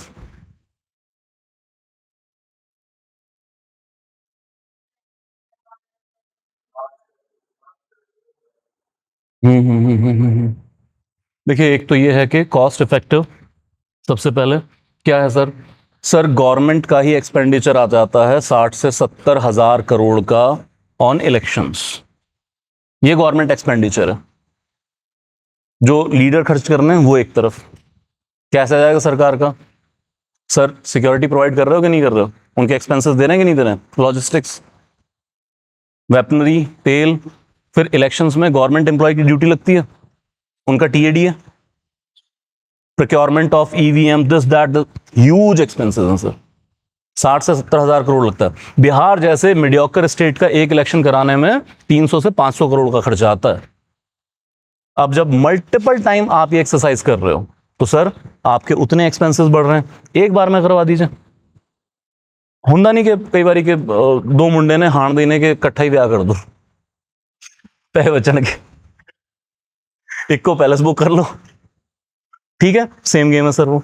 इसके बाद इससे भी बड़ी प्रॉब्लम है गवर्नेंस हर्डल। तो होता है ये election comes with model code of conduct. तो 2 से 3 महीने के लिए स्टेट मशीनरी आपकी ठप पड़ी है, आप कोई नई स्कीम नहीं अनाउंस कर पा रहे हैं, ठीक है, आप कोई प्रोग्रेसिव मेजर्स नहीं ले पा रहे हैं, और जो स्कीम चल रही है वो भी बस डे टू डे बेसिस पे चल रही है। बहुत सारी, आप नई स्कीम को छोड़िए, जो ऑलरेडी स्कीम चल रही है शायद उसमें भी किसी नई इंप्रूवमेंट की जरूरत हो, आप नहीं कर सकते हैं, डिले होता चला जाएगा सब कुछ। हम सोच के तो ये आए थे जब हमने अपने यहाँ इलेक्शन पार्लियामेंट्री फॉर्म रखा कि 5 साल में एक इलेक्शन कंडक्ट कराएंगे। हालत हमारी ये है कि अगर हम पंचायती राज को जोड़ दें, ऑन एन एवरेज इस देश में 1 साल में 5 इलेक्शन कंडक्ट हो रहे हैं, क्योंकि पंचायती राज के इलेक्शन में भी तो मॉडल कोड ऑफ कंडक्ट लगता ही लगता है। और ऊपर से फिर आप सारे अपनी मिनिस्ट्रीज देख लीजिए, उन सबका ध्यान सारी गवर्नेंस से हटके कहां जाएगा, इलेक्शन के ऊपर आ जाएगा। हम वही देश हैं जहां हमारे देश के प्रधानमंत्री को सूरत की म्युनिसिपैलिटी के इलेक्शन में भी प्रचार करने आना पड़ता है, लीव अपार्ट द विधानसभा, और फिर एक दूसरे स्टेट में जाना। लाइक योगी आदित्यनाथ की डिमांड देख रहे हो कितनी आजकल, वेस्ट बंगाल में भी इलेक्शन हो रहा है ना, वो प्रचार में जा रहे हैं अपना स्टेट छोड़ के। थोड़े दिन पहले दिल्ली का इलेक्शन हुआ था, कितने आम आदमी पार्टी के छोड़िए मिनिस्टर, एमएलए की ड्यूटी लगी हुई थी वहां पे। समझ आ गई गेम? ये हमारी पॉलिटिकल रियलिटीज हैं। तो गवर्नेंस की प्रॉब्लम आती है सर, ठीक है। तो मसला ये कि यार इन सारी चीजों को हटाया जाए, गवर्नेंस इंप्रूव करें, कॉस्ट इफेक्टिव हो, और हमारे यहां पर डेमोक्रेसी इलेक्टोक्रेसी ना बन के रह जाए कि बस आप इलेक्शन इलेक्शन इलेक्शन में फोकस्ड हैं। इलेक्शन निमित्त मात्र है, इलेक्शन सिर्फ एक टूल है फॉर बेटर डेमोक्रेटिक गवर्नेंस। तो सरकार अपनी गवर्नेंस के ऊपर फोकस करे, हर वक्त इलेक्शन मोड के अंदर ना रहे। आपको हर 6 महीने बाद नरेंद्र मोदी जी इलेक्शन मोड में नजर आ रहे होते हैं। Getting my point? ये आपकी प्रॉब्लम है। चलिए फिर सर चैलेंजेस क्या आ जाएंगे? सर क्या है? Infrastructure development, specially the technological one. उतने नंबर में आपको ईवीएम प्रोक्योर करनी पड़ेंगी। अभी तो आप ये कर रहे हैं कि वही ईवीएम आपने पंजाब में यूज की, वही उठा के कर्नाटक भेज दी। उतनी सिंबल लोडिंग यूनिट्स, उतनी ही वीवीपैट सिस्टम, एक साथ जब आप इलेक्शन करा पाएंगे तो रिसोर्सेज आपको बढ़ाने पड़ेंगे। देन सर लीगल चैलेंजेस, अभी तो जुडिशियल स्क्रूटनी होगी इसकी, जैसे ही एक्ट बनेगा तुरंत ये चैलेंज हो जाएगा, तो वहां पर बहुत सारी टेक्निकल प्रॉब्लम आपको आ सकती हैं। देन सर रीजनल डिस्पैरिटीज, क्या इससे जुड़ा हुआ कि रीजनल इश्यूज में भी कॉम्प्रोमाइज्ड, और इलेक्शन सारा का सारा आपका नेशनल इश्यूज पे हो रहा होगा। और नेशनल इश्यूज भी ये नहीं कि रैशनल हैं बहुत ज्यादा, नेशनल इश्यूज लाइक कोई भी इमोशनल पॉपअप। तो अगर हम बात कर रहे हैं कि नेशनल इश्यूज, तो कई बार आप देखेंगे वो भी रैशनल नहीं होते हैं, वो भी इमोशनल पॉपअप्स हैं। अभी पीछे लग गया था ना सारा नेशन औरंगजेब की कब्र के पीछे, इसे हटाओ, ये करो, वो करो, एंड ऑल दैट थिंग। बहुत सारे लोग कहते हैं पुलवामा नहीं था, पुल अवाम था, और बीजेपी ने वो किया है, जो कि मॉडल कोड ऑफ कंडक्ट से लेके करप्ट प्रैक्टिसेस तक में लिखा गया है कि आर्मी के वेलॉर पे आप वोट सीक नहीं करेंगे। कई जगहों पे तो शहीदों की फोटो लगाकर रैली की गई है। तो multiple issues are there, clear. Regional issue compromise कर सकते हैं। और क्या होगा सर? बड़ी पार्टीज को ज्यादा फायदा होगा, रीजनल पार्टीज को उतना फायदा नहीं होने वाला है, क्लियर। और फिर एक और चीज होती है, जैसे हमारे यहाँ क्या है ना कि कई बार वेव से चलता है सिस्टम इलेक्शन का। जैसे कई बार क्या होता है कि जैसे पिछले इलेक्शन में काफी लोग कहते हैं आम आदमी पार्टी के साथ हुआ था पंजाब के अंदर, 2017 इलेक्शन की मैं बात कर रहा हूं, कि काफी हद तक था जोर आम आदमी पार्टी का, लेकिन एक ऐसा सेंटिमेंट अजीब सा फैल गया कि यार वोट क्यों पाई, सरकार तो नदी आनी नहीं। इस तरह का सेंटिमेंट कई जगह फैलता है। तो कई बार ये कि यार सेंटर तब बनने जा रही है बीजेपी की सरकार या कांग्रेस की सरकार, तो स्टेट में अगर यार एंटी पार्टी आ गई कोई, तो यार डेवलपमेंट नहीं होगा। तो ऐसा करो स्टेट में भी इसको वोट कर दीजिए जो पार्टी सेंटर, वेव क्रिएशन, तब पॉलिटिकल नुकसान हो सकता है रीजनल पार्टीज को, clear. Okay, what else sir? ठीक है, like this data you can note, like 2024 में जिसकी हम बात कर रहे थे इंफ्रास्ट्रक्चर डेवलपमेंट की, दैट 1.7 मिलियन कंट्रोल यूनिट्स लगे थे, 1.8 मिलियन वीवीपैट सिस्टम्स थे, और देश में 1.5 मिलियन पोलिंग स्टेशंस बनाए गए थे, just to add on the data. तो अब आपको और ज्यादा नंबर में एक साथ ये क्रिएट करना पड़ेगा। ओके, देन ठीक है, लोकल इश्यूज कर लीजिए, एडमिनिस्ट्रेटिव चैलेंज की हम बात कर चुके हैं, और फिर वे फॉरवर्ड के अंदर वोटर एजुकेशन कैंपेन वगैरह आपको चलाना है। आपको 2 लोगों को लिटरेट करना पड़ेगा। अभी तक खुद आपकी ब्यूरोक्रेसी साइमल्टेनियस इलेक्शन कराने के लिए ट्रेंड नहीं है, और ऊपर से जो लोग वोट डाल रहे हैं ये भी साइमल्टेनियस इलेक्शन में वोट नहीं किया है इन्होंने। अब डू नॉट थिंक कि हमने तो क्लास लगा ली, हम तो जाके वोट कर देंगे। थिंक अबाउट हिंटरलैंड, बुजुर्ग इलिटरेट, उनको भी आपने अवेयर करना पड़ेगा कि वोटिंग करनी कैसे है, अदरवाइज वोटिंग डे वाले दिन chaos क्रिएट हो जाएगा। क्लियर यहां तक? ओके, देन ठीक है, स्मूथ इलेक्शन के लिए जस्ट बहुत ज्यादा हो गया इसके ऊपर, लीगल क्लैरिटी लेके आइए। इसी कॉन्स्टिट्यूशन के बाद जब रूल्स फॉर्मुलेशन होगा, election commission of India rule बनाएगा, रूल क्लियर होने चाहिए। Then it comes to electoral infrastructure को और इनहेंस कीजिए सर, जो हम बात कर रहे थे, ज्यादा से ज्यादा टेक्नोलॉजी का यूटिलाइजेशन करना है। टेक्नोलॉजी के थ्रू बहुत सारी चीजें हल हो सकती हैं। क्लियर यहां तक? पब्लिक अवेयरनेस कैंपेन्स हैं सर, इंगेज एनजीओ है, और साथ में training session for election officials, जो हम अभी बात कर रहे थे। तो मल्टीपल सजेशन आप दे सकते हैं, थोड़ा सा मेंस पर्सपेक्टिव से हो गया। क्लियर है यहां तक? एक और चीज जो सबसे बड़ा खतरा है इसके साथ जुड़ा हुआ, कि सर टाइमली इलेक्शन क्या होता है? Timely election gives an opportunity to the ruling party about course correction. अगर कहीं ये हो जाए किसी रूलिंग पार्टी को कि 5 साल अब उन्होंने ही रहना है और कोई खतरा नहीं है, तो दे मे गो अनचेक्ड, या शायद उनको कोर्स करेक्शन की कोई परवाह ही ना रहे। जैसे एक एग्जांपल, किसान कानून आए, 1 साल लंबा प्रोटेस्ट चला, और उससे पहले आप सेंटर के मिनिस्टर्स देख लीजिए तो वो मजाक उड़ा रहे थे इस बात का कि एक्ट भी कभी वापस हुए हैं, इस पे प्रेसिडेंट के साइन हो चुके हैं, अब ये वापस नहीं होगा चाहे आप कुछ कर लीजिए। 1 साल लंबा धरना प्रदर्शन चला, 700 से ज्यादा लोगों की जानें गई, शहीद हुए, और उसके बाद अचानक प्रधानमंत्री जी टीवी पे आते हैं और कहते हैं मेरी ही तपस्या में कोई कमी रह गई थी और हम ये किसान कानून वापस ले रहे हैं।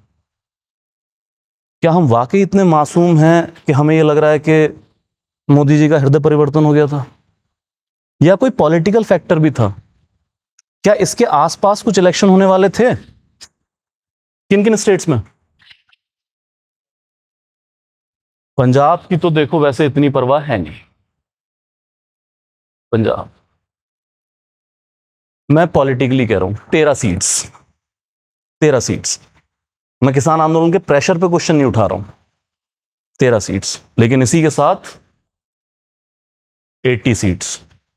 टिकैत भाई को भूल गए, सारा वेस्टर्न यूपी लामबंद करके रख दिया था। Heavy damage could be there. 80 तो मैं लोकसभा सीट की बात कर रहा हूं, otherwise 403 MLA, they could not afford to lose UP. तो ये सब क्या बनता है? Timely election, not only the Lok Sabha, इधर स्टेट के अंदर भी इलेक्शन क्या बनेंगे? कोर्स करेक्शन का सिस्टम बनता है। तो यार सरकार, डेमोक्रेसी के अंदर कोई साइकिल का ठेका नहीं है कि राजेंद्र हॉस्पिटल के बाहर एक साइकिल स्टैंड का ठेका है, 1 साल के लिए ले लो और जैसे मर्जी चलाओ, पर्ची कट्टो भावे ना कट्टो। इस तरह से डेमोक्रेसी वर्क नहीं करती है। क्लियर है यहां तक? चलिए, ऑल सेड एंड डन, बहुत ज्यादा इसके बाद supreme court expanded powers of NIA. What is NIA? कब बनी? कब बनी? 2000?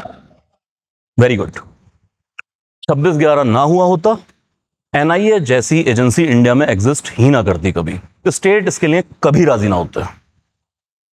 26/11 NIA act, national investigating agency, पूरी तरह से बाकी फोर्सेस से डिप्लॉयमेंट के ऊपर बेस्ड है। आर्मी से लोग आएंगे, आपके पैरा से आ सकते हैं, आपके आर्म फोर्सेस से आ सकते हैं, इवन पुलिस से रिक्रूट कर सकते हैं, और फिर स्पेशली ट्रेन किया जाता है प्राइमरली मानेसर हरियाणा के अंदर for counter terror operations. Clear? अब एनआईए एक्ट में ही एक शेड्यूल है, एंड में मैं कुछ एग्जांपल नोट करवा दूंगा, उसके अंदर है शेड्यूल्ड ऑफेंसेस, जैसे हाईजैकिंग, बॉम्बिंग, इन सब के यूएपीए, इन सब में जो ऑफेंस शेड्यूल्ड ऑफेंस है एनआईए इन्वेस्टिगेट कर सकती है। क्लियर? जैसे आईपीसी में इन्वेस्टिगेट नहीं करेगी। हाँ जी, नहीं नहीं, डिफरेंट है, NSG is totally different, NIA is something else. क्या? Okay, so it comes with NIA act में शेड्यूल्ड ऑफेंस है और सिर्फ उन्हीं ऑफेंसेस के अंदर ये इन्वेस्टिगेट करेंगे। आईपीसी में इन्वेस्टिगेट नहीं करेंगे, बीएनएस में इन्वेस्टिगेट नहीं करेंगे, तो कुछ टेरर रिलेटेड क्राइम इन्वेस्टिगेट करेंगे, अब लेटेस्ट करंट अफेयर ये है कि सुप्रीम कोर्ट ने पावर एक्सपेंड कर दिया। तो सुप्रीम कोर्ट ने कहा है कि अगर शेड्यूल्ड ऑफेंस से रिलेटेड कोई ऐसा ऑफेंस है जो नॉन शेड्यूल्ड ऑफेंस है, मतलब इनकी पावर नहीं है उसके अंदर, लेकिन शेड्यूल्ड ऑफेंस से रिलेटेड ऑफेंस है वो, तो अब नॉन शेड्यूल्ड ऑफेंस में भी एनआईए इन्वेस्टिगेट कर सकता है। I repeat in a single line, current affair is this that non scheduled offence के अंदर भी एनआईए अब इन्वेस्टिगेट कर सकता है। दो पावर एनहेंसमेंट लिख ही लो सीधा सीधा on the face of it. एक तो ये लिख लीजिए, एक लिखिए 2019 अमेंडमेंट। 2019 अमेंडमेंट, एनआईए एक्ट में 2019 में एक अमेंडमेंट की गई थी, that NIA was given extra territorial operational powers.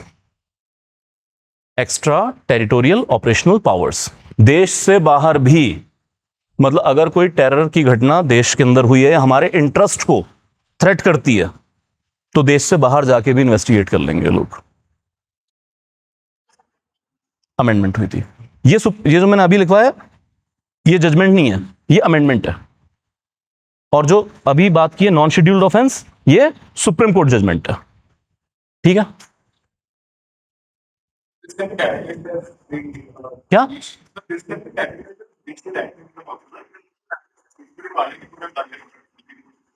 कह सकते हैं सर आप, कोई दिक्कत नहीं। You can site an example of this. यार अभी तहव्वुर राना का एक्सट्रेडिशन हुआ है, तहव्वुर राना का एक्सट्रेडिशन करके लेके आए हैं, 26/11 से जुड़ा हुआ है। तो कौन एजेंसी गई थी अरेस्ट करने? किस कोर्ट में केस चल रहा है? दिल्ली में तो चल रहा है। कोर्ट कौन सा? डिस्ट्रिक्ट कोर्ट है।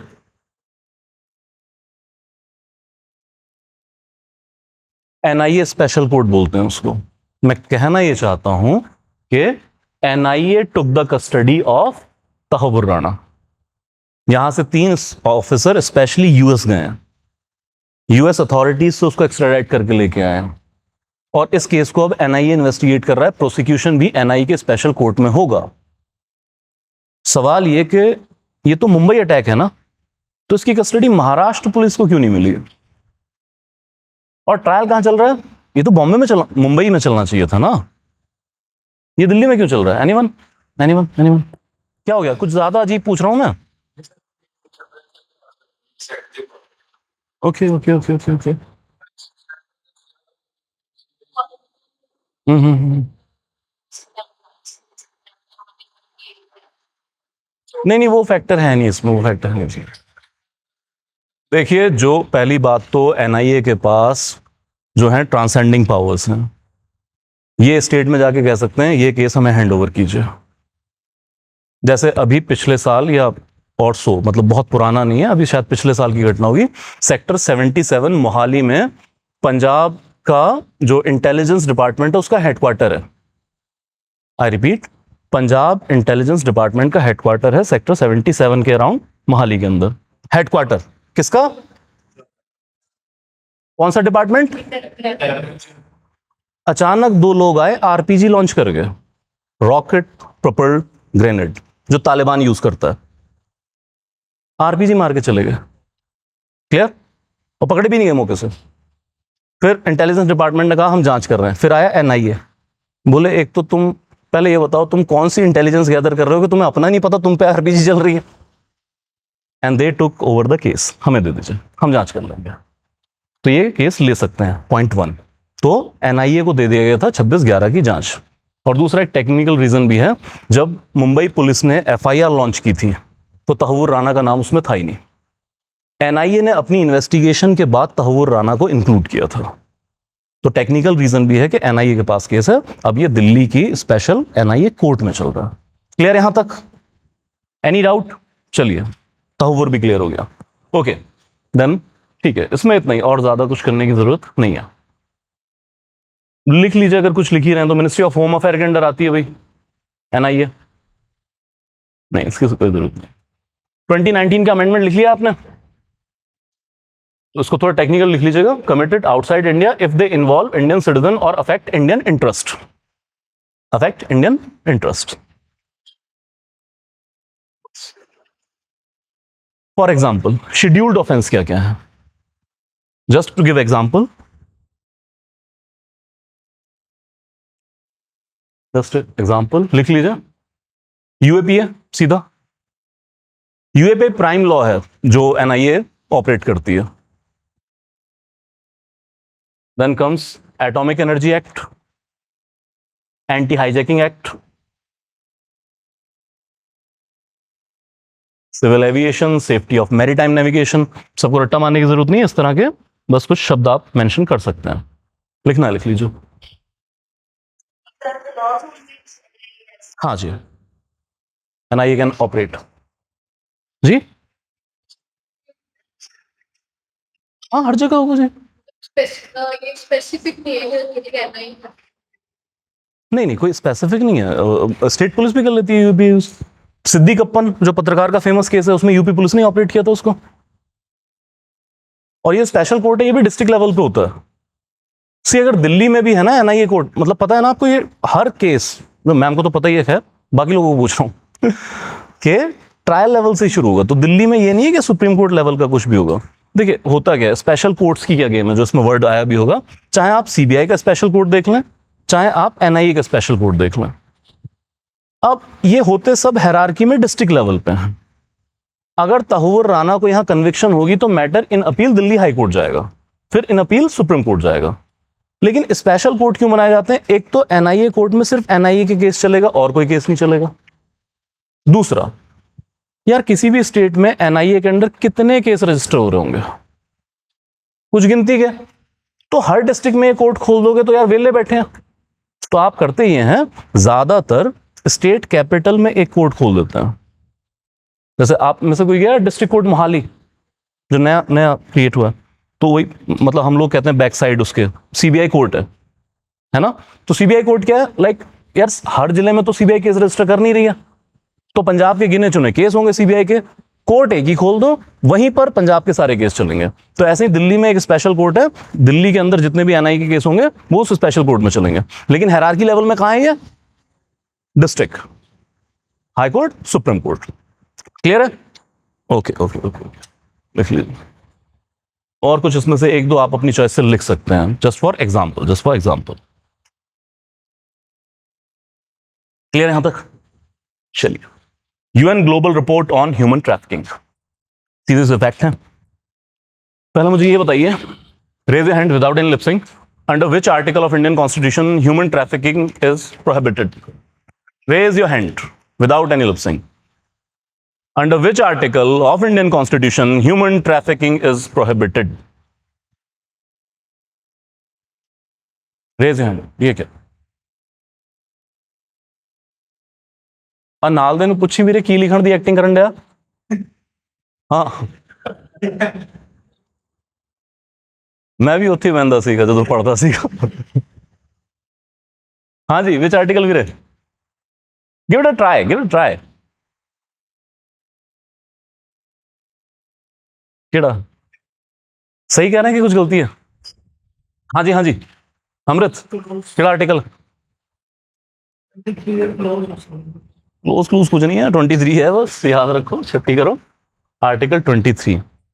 तो एक तो सीधा सीधा फंडामेंटल राइट से डील कर रहा है. This right against exploitation, article 23 and 24. 24 specially for child labour, and then 23 that is prohibition, yes, iPad 23, prohibition of forced labor and traffic in human beings. And article 23 calls not only for the prohibition, rather punishment as per law. जैसे हम पढ़ रहे थे कि only two articles are there in fundamental rights which calls for punishment. One is 23 and another is, सरकारी नौकरी में क्या ही punishment दे लोगे? 17, अनटचेबिलिटी. क्या? चलिए, तो सर एक ग्लोबल रिपोर्ट है, मेंस में अच्छा कहीं कोट कर देंगे, प्री में भी क्वेश्चन बन सकता है. Please do write that it is publish by United Nations Office on Drug and Crime, UNODC. UNODC. It was like founded in 1997 and headquarter is at Vienna. लिख लीजिए, headquartered at Vienna. 2009 से शुरू हुई थी. आप सिंपल लिखिए, 156 countries को basically ये कवर करते हैं. 2019 से 2023 तक जितने भी केस डिटेक्ट हुए हैं उसके ऊपर ये रिपोर्ट है. तो जितने अनडिटेक्टेड हैं उसके ऊपर रिपोर्ट नहीं है. डिटेक्टेड मतलब अलग अलग कंट्रीज में जहां रजिस्टर कर लिए गए केसेस. ठीक है, तो प्रॉब्लम इससे भी कहीं ज्यादा डीप होगी. ये बहुत सारे ह्यूमन ट्रैफिकिंग के केसेस क्या हैं, वो अनडॉक्यूमेंटेड रह जाते हैं. Okay, then you come to, please write, highlight सीधे सीधे, इसमें कुछ समझने के लिए इतना ज्यादा कॉन्सेप्चुअल वैल्यू तो है नहीं. That 25% rise in global detection, मतलब ह्यूमन ट्रैफिकिंग की घटनाएं बढ़ रही हैं. Child victims, please do right, very importantly, it increased 31%. Child detections increased by, हाँ जी बिल्कुल, डिटेक्ट अभी हो रहा है, होता ही है कि डिटेक्शन ज्यादा बढ़ रही है.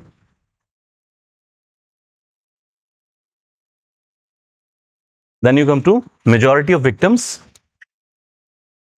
60, this is very important. 61%. 60,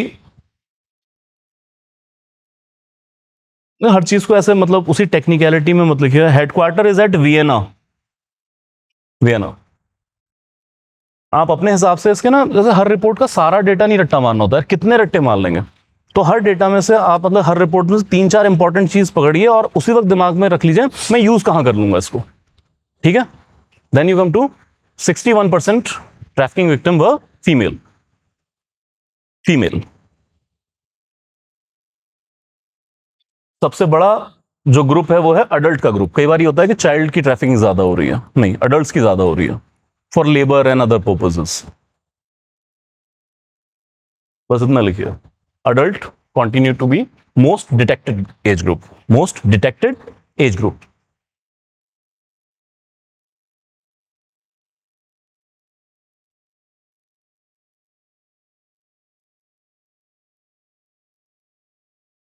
done done done. चाहे तो जो आपके पॉलिटी के नोट्स है ना वहां पर इसको ऐड कर दीजिएगा 23 के साथ में, तो नोट्स भी थोड़े अपडेट हो जाएंगे. Okay, organise crime group. Simple है कि जितना भी ये सारा ह्यूमन ट्रैफिकिंग चल रहा है इस सब का 74% जो ऑपरेशन है वो ऑर्गेनाइज क्राइम ग्रुप ओसीजीज कर रहे हैं. क्या होते हैं OCGs? What is organised crime group?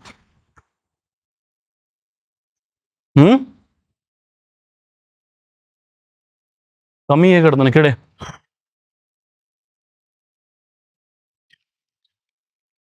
C, simple है, ऑर्गेनाइज क्राइम ग्रुप जब कुछ लोग क्राइम की एक्टिविटी को कोलैबोरेटिव एफर्ट से सस्टेनेबल टाइम तक एग्जीक्यूट करते हैं and motive is profit from criminal and serious criminal activities, तो that is called organised crime. Gangs कह लीजिए आप. Yes mister Lawrence Bishnoi. ठीक है, तो आप सुनते हो ना 700 शूटर हैं, जेल से ऑपरेट कर रहा है ये वो, लेकिन ऐसे कोई भी कॉर्पोरेट ऑपरेट करता है. ठीक है, लाइक कॉर्पोरेट के अंदर क्या होता है, रिक्रूटमेंट्स हैं, हायरार्की है.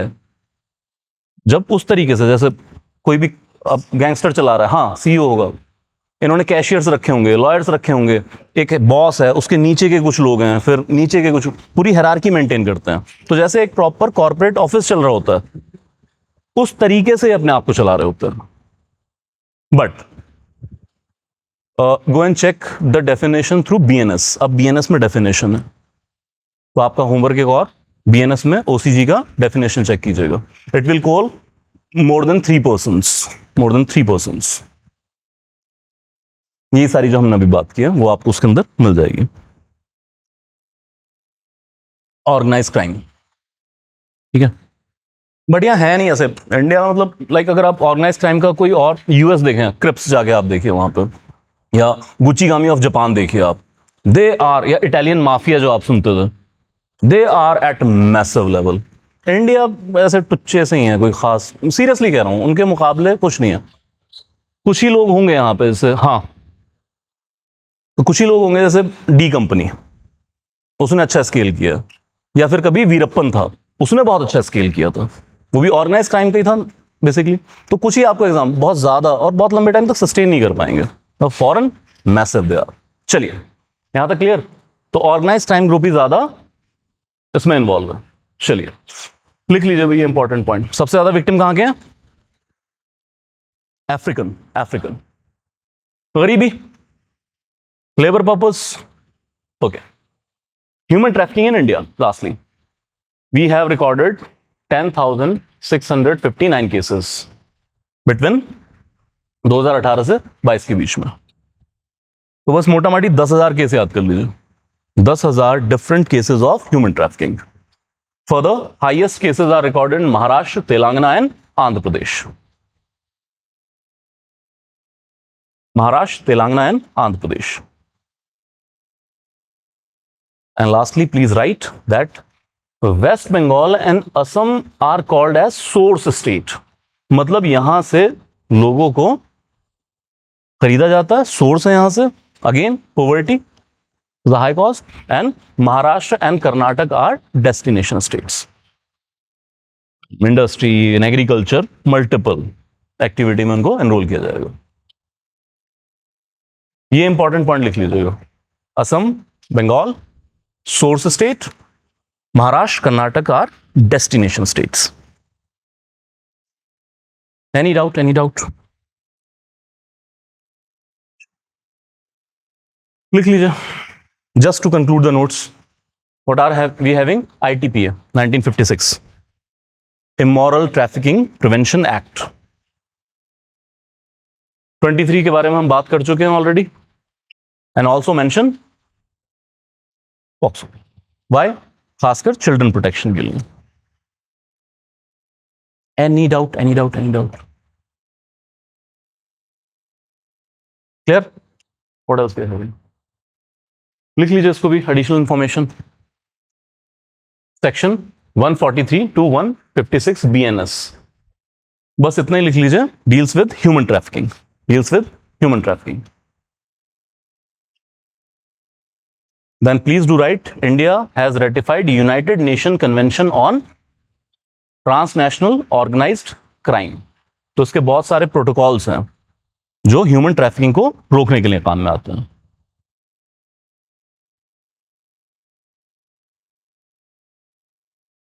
सिक्योरिटी, इंटरनल सिक्योरिटी तो नहीं हुआ ना अभी आप लोगों का? इंटरनल सिक्योरिटी, उसमें आता है ये टॉपिक बेसिकली। वहां आप थोड़े डिटेल में पढ़ेंगे organise crime and terror groups. तो कैसे ऑर्गेनाइज क्राइम टेरर ग्रुप से डिफरेंट हैं, कहाँ ये सिमिलर हैं, कैसे एक दूसरे में ये एक सिम्बायोटिक रिलेशन में आ रहे हैं, और कैसे ग्लोबल लेवल पे अब कन्वर्जेंस होता चला जा रहा है दोनों का। लाइक अलकायदा आप पढ़ेंगे तो पूरा कॉर्पोरेट स्टाइल में गवर्न कर रहे हैं वो लोग। चलिए lastly, PSC recommendation and challenges in MG NREGA. इसको खत्म ही कर देते हैं आज। मैं तो सोच रहा नेक्स्ट भी कर देंगे, बट इट्स गेटिंग हैवी। चलिए देखिए क्या है। रिसेंटली ये हुआ है कि जैसे फाइनेंशियल ईयर खत्म हो रहा है ना, तो या फिर अदरवाइज भी अगर एक ईयर राउंड दिसंबर हम देख लें, तो उसके बाद बहुत सारी पार्लियामेंट्री स्टैंडिंग कमिटीज हैं, वो डिफरेंट टॉपिक्स पे अपनी रिपोर्ट पब्लिश करती हैं। अब ये हैं तो बहुत सारी, लेकिन हम कुछ इंपॉर्टेंट रिकमेंडेशन उठा लेंगे ताकि मेंस में हम कोट कर पाए। क्लियर? तो पार्लियामेंट्री क्या होती है? Parliamentary standing committee, what is parliamentary standing committee?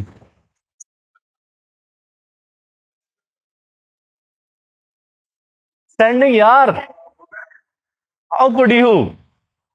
हाँ,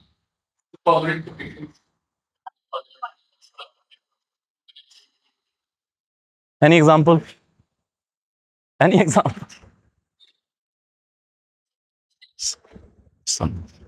यार मैं सोच के चल रहा हूं आपको आता है, तो आप धोखा दे रहे हो यार मुझे। और जब कोई धोखा देता है तो बहुत बुरा लगता है, मेरे ख्याल से पता होगा आपको।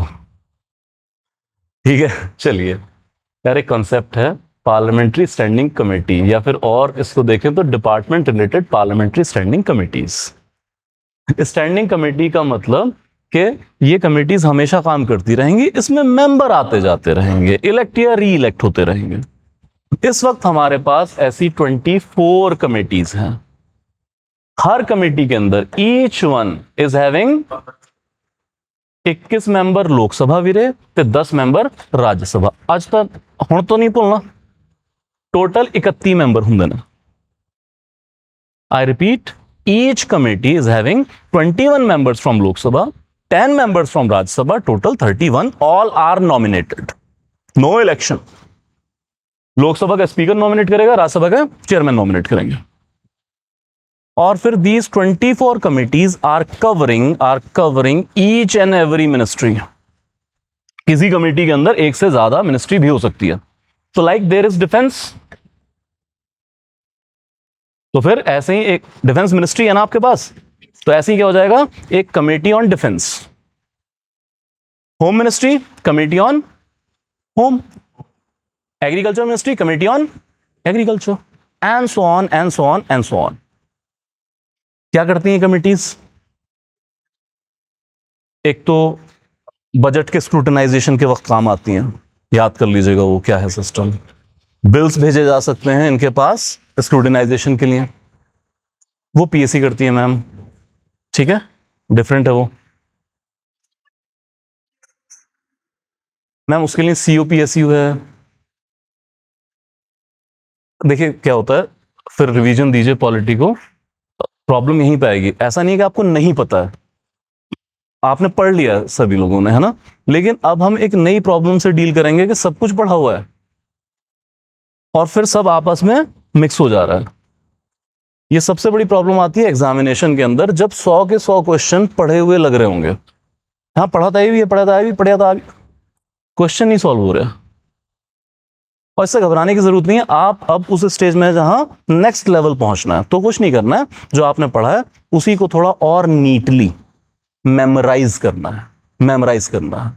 जो होनी मिस्टेक हुई वीरे, ये तो नहीं कि थानू नहीं पता और बोलते सारा एहसास भी हो गया यार उल्टा बोलता है, you know well this thing, है ना, पता भी सीगा, तो ऐसा नहीं कि यार मैनू आउंदा नहीं है, and be happy about it, don't feel sad about it. यार घट्टो घट हुण आप उस स्टेज तो नहीं है कि अजे पढ़िया नहीं गा, हुण तो बस वही गल पंजाबी दी पक्का करने वाला रहिंदा, पक्का करना है। पक्का किदां होऊगा? Revision, revision, question practice. तो थोड़ा नीटली चीज़ों को सैग्रीगेट, जिथे जिथे कंफ्यूजन आ रहा है उन्होंने और सैग्रीगेट करके याद रखो, एक पेज पे ही लिख लो। क्या? चलिए हम बात कर रहे हैं पीएससीज की, तो हर मिनिस्ट्री को लेके एक कमेटी है। मिनिस्ट्रीज की एनुअल रिपोर्ट आती है, उसको स्क्रूटिनाइज करते हैं, डिफरेंट डिफरेंट कामों को स्क्रूटिनाइज करेंगे और अपनी रिपोर्ट प्रेजेंट कर देंगे। हमारे लिए क्या वैल्यू है? हमारे लिए वैल्यू ये है कि कुछ इंपॉर्टेंट पहलू पे हम रिपोर्ट पढ़ लें, एग्जाम में हम कोट कर सकते हैं, मेंस के अंदर खासकर, या फिर जैसे एमजी नरेगा इंपॉर्टेंट स्कीम है, मेंस में कहीं ना कहीं अगर आपसे सीधा पूछा नहीं जाएगा, शायद आप एमजी नरेगा को कोट कर रहे हो, या फिर इंटरव्यूज। तो अगर वहां पर आप इंटरव्यूज में बहुत सारे क्वेश्चन इस तरीके आ रहे हैं, यार ये प्रॉब्लम है, तो अगर आप इस तरह के कि सर पीएससी की रिकमेंडेशन ये थी, एक दो रिकमेंडेशन भी याद रखिए, it gives academic value, that person is well learned person. Clear है यहां तक? वो वैल्यूज की है। मैं नहीं उम्मीद कर रहा हूं कि सीधा क्वेश्चन इसके ऊपर आएगा प्री के अंदर। देख लें फिर इसको क्विकली, चलिए, और साथ साथ में लिखना भी शुरू कीजिएगा। इसके ऑब्जेक्टिव क्या है? ठीक है, एमजी नरेगा यार हमें पता ही है, 100 दिन का रोजगार देना है, बार बार ट्रेडिशनल तरीके से थोड़ी याद करना है, कीवर्ड से याद कीजिए, रूरल लिवलीहुड को बढ़ाना है, ठीक है जी। लेकिन की इश्यूज क्या आ रहे हैं ये लिख लीजिए एक ही पैराग्राफ के अंदर, अकॉर्डिंग टू पीएससी रिपोर्ट और अदरवाइज भी। Wages are not aligned with inflation, महंगाई बढ़ती चली जा रही है। यस दिशा, एग्जैक्टली राइट, 3 और मोर पर्सन। करंट अफेयर क्या है मनरेगा का? करंट अफेयर ये है कि पार्लियामेंट्री स्टैंडिंग कमेटी की रिपोर्ट आई है, जिसमें इसके चैलेंजेस को हाईलाइट किया गया है और कुछ सजेशन दिए गए हैं कि कैसे ये बेहतर हो सकती है। जी, सजेशन दिया है, अभी इंक्रीज नहीं, इसमें सिर्फ सजेशन है। क्या लिखिए? वेजेस इन्फ्लेशन के अकॉर्डिंग अलाइन नहीं है, देन डिलेड पेमेंट है बहुत ज्यादा, और वीक सोशल ऑडिट है। इसमें लिख लीजिए कहीं पे सेक्शन 17, यहां पर लिखो सोशल ऑडिट के साथ में।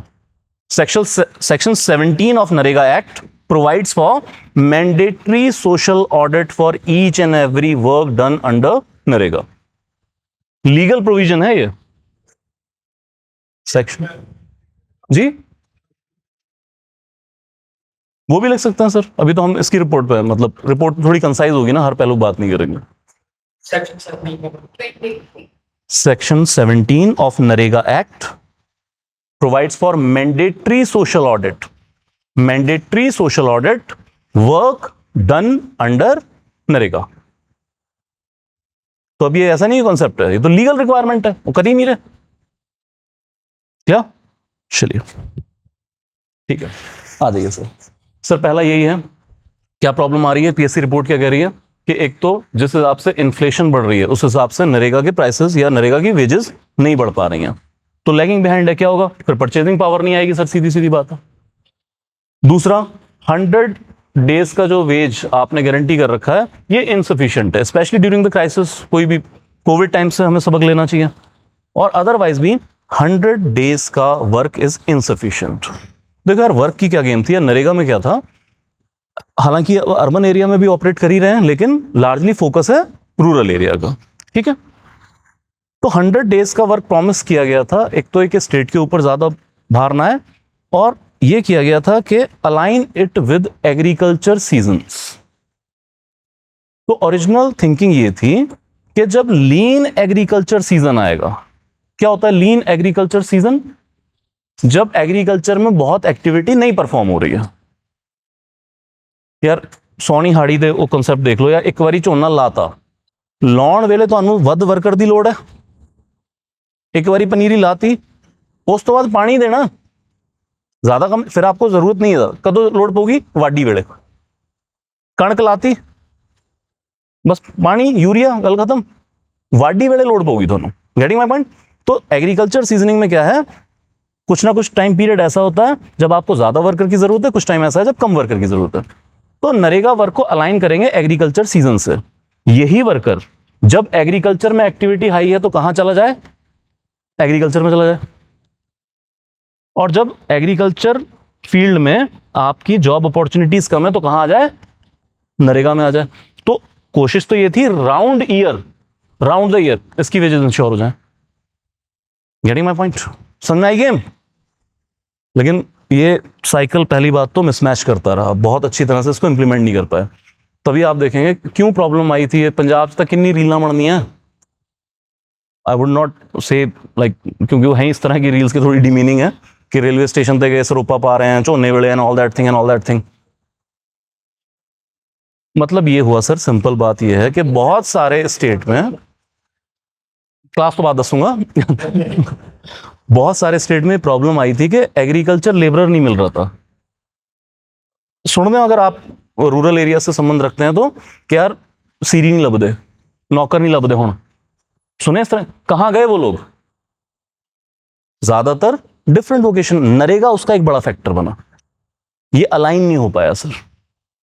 Clear, okay. So come here that अब 100 डेज का वेज जो आप दे रहे हैं, और ये क्योंकि अलाइनमेंट नहीं हो पाई है एग्जीक्यूट, तो 100 डेज का वेज इनसफिशिएंट है. आगे क्या कहेंगे, 150 डेज, जो सजेशन के अंदर आ जाएगा. क्लियर है यहां तक. चलिए, परमिसिबल वर्क क्या है कि सर जो like work list inadequately address rural needs, या फिर delayed revision limits regional adaptability. तो परमिसिबल वर्क जो है वो गांव की नीड के अकॉर्डिंग नहीं चल रहा है. तो होना यह चाहिए कि गांव में इंफ्रास्ट्रक्चर डेवलपमेंट का काम किया जाए. मतलब ये थोड़ी है कि यार फिर वही गल के जॉब किमें देनी है, टोहा पढ़ दे, आता नहीं होना चाहिए था ना. तो गांव में आप फिजिकल इंफ्रास्ट्रक्चर क्रिएट करने के लिए प्रोजेक्ट्स लेके आए, वो मिसमैच कर रहा है. जैसे बहुत सारे गांवों को जरूरत है फ्लड प्रोटेक्शन की, तो आप फ्लड प्रोटेक्शन का इंफ्रास्ट्रक्चर डेवलप कीजिए. या कैसे फंडामेंटल मिस्टेक्स होती हैं, और वो भी मास लेवल पर. यूपी का एग्जाम्पल है which is executed in many states as well. तो उत्तर प्रदेश में किया गया कि आप लोकल नीड को कैसे, मतलब बल्कि खत्म कर दे रहे हैं.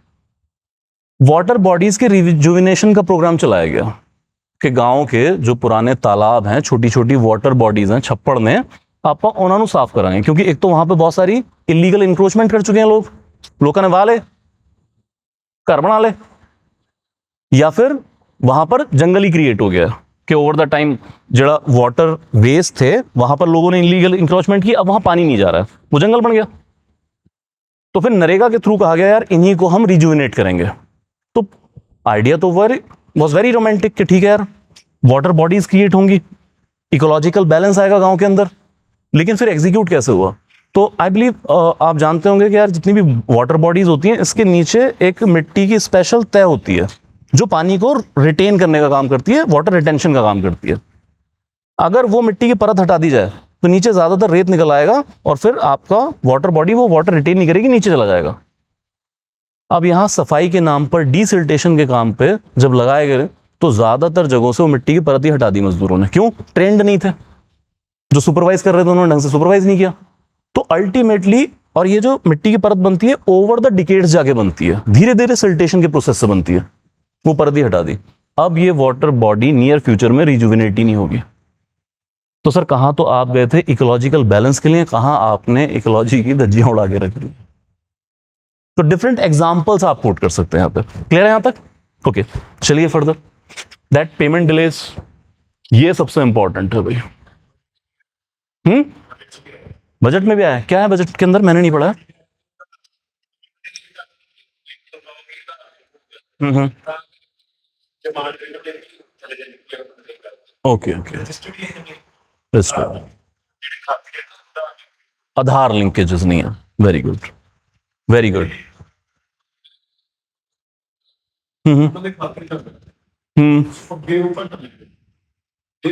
ठीक है, ये भी है। ओके, तो गेम ये है सर, कहा तो हम सोच रहे थे कि टेक्नोलॉजी का यूज करेंगे तो हमें बेनिफिट मिलेगा, डीबीटी के थ्रू कर देते हैं, मिडलमैन को हम हटा देंगे बीच से। ठीक है, लेकिन टेक्नोलॉजी के अपने प्रॉब्लम्स भी हैं।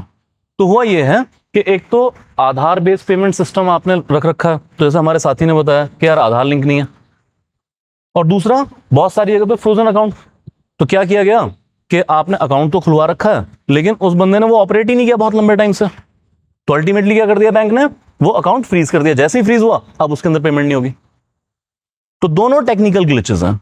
तभी आगे सजेस्ट करेंगे अल्टरनेट मेथड का कि यार इसके साथ साथ कुछ अल्टरनेट मेथड भी बनाइए पेमेंट का। तो हो सकता है फिर वही आपको मिडिल मैन लाने पड़ जाए, या कोई और मैकेनिज्म हो कि गवर्नमेंट जो है हैंड ओवर करेगी खुद से, खुद ऑपरेट, या बैंकिंग का कोलैबोरेशन कर लें आप कि बैंक स्पेशली उन खातों को मेंटेन करने का काम करेगा। Okay, then delay in compensation, this is rarely implemented. क्या है कंपनसेशन की गेम? कंपनसेशन देखिए, नरेगा एक डिमांड ड्रिवन प्रोग्राम है। क्या बताइए क्या?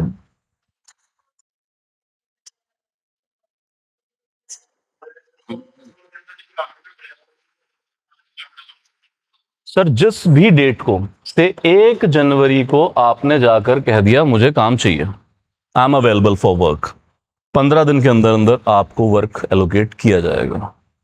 अगर आपको सरकार वर्क दे नहीं पा रही है तो फिर आपको कंपनसेशन पे करेगी, और ये सेंटर नहीं पे करेगा, स्टेट को पे करना पड़ता है। Getting my point? तो अगर किसी भी पर्सन को, सिंपल याद रखिए, नरेगा में सरकार काम नहीं दे पा रही है तो क्या होगा? कंपनसेशन पे करना पड़ेगा। This is rarely used. और कंपनसेशन छोड़ो, दिहाड़ियां नहीं दे रहे, कंपनसेशन कहां से दे? है स्टेट के पास पैसा? खैर चलिए, देन यही अनएम्प्लॉयमेंट अलाउंसेस। चलिए देन, नहीं नहीं सेम ही है, वो टाइपिंग टाइपिंग का सब। आ जाइए आगे, वीक सोशल ऑडिट्स। तो डेटा लिख लीजिए, हम बात कर चुके हैं 17 सेक्शन की। ओनली 29,611 ग्राम पंचायत वर ऑडिटेड 2020 से 21, अगर याद रह जाए तो ठीक है।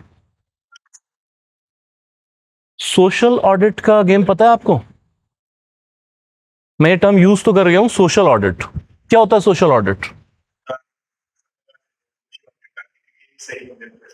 Good good good good.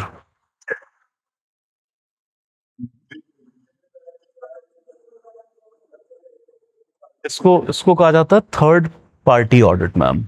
Governance के अंदर हम करेंगे आरटीआई सोशल ऑडिट। तो इसमें क्या होता है? With the help of NGO, ठीक है, with the help of all the stakeholders, ये ज्यादा बेहतर वर्ड है, all the stakeholders are involve in audit. Sir gram sabha खुद एक स्टेक होल्डर है, ठीक है, ये कैग का ऑडिट नहीं होता है, कैग का तो सरकारी ऑडिट है।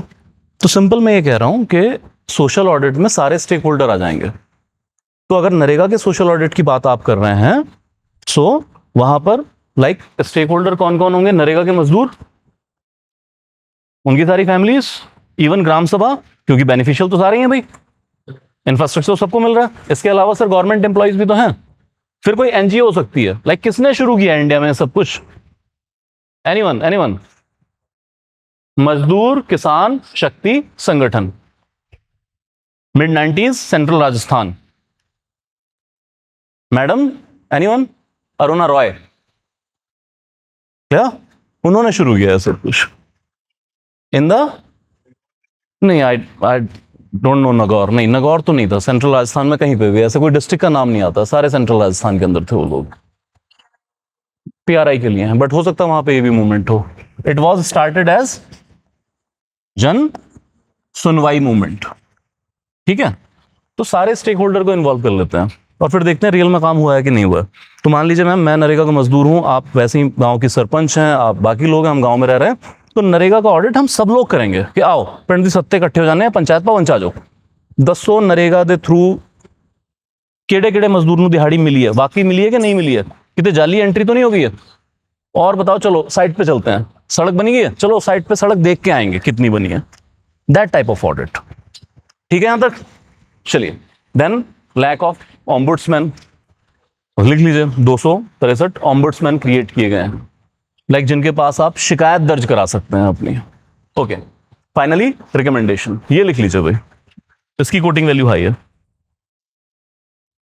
Please right that link the wages will suitable inflation index, suitable inflation index, and update the base year 2009-10। ये वाला यूज कर रहे हैं आप, इसको अपडेट कीजिए। सबसे इंपॉर्टेंट लिखिए, another committee, Anup Satpathy committee, Anup Satpathy committee, and recommendation 375 रुपए पर डे मिनिमम कर देना चाहिए।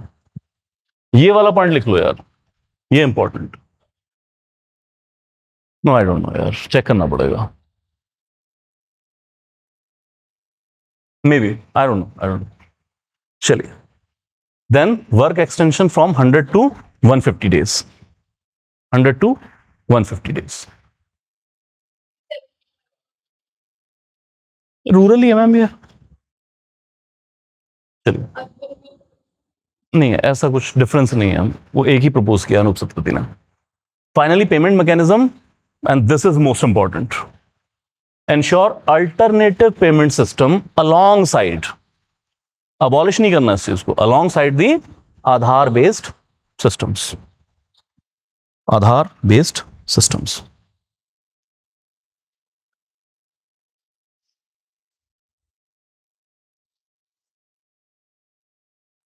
तो मैं कुल मिला के कहना चाहता हूं कि मतलब ये सब अपना स्लाइड तरीका है बनाने का, उनको बना दिया, इसको आप 2 स्लाइड में लेके आइए, 2 पैराग्राफ बनाइए, बिल्कुल क्रक्स कर लीजिए, निचोड़ लीजिए इस चीज को, और उसको सीधा याद कर लीजिए, ताकि नरेगा पे कहीं भी क्वेश्चन आ गया, आप 4 से 5 चीजें कोट कर दें, डायरेक्ट क्वेश्चन नहीं आने वाला इसके ऊपर।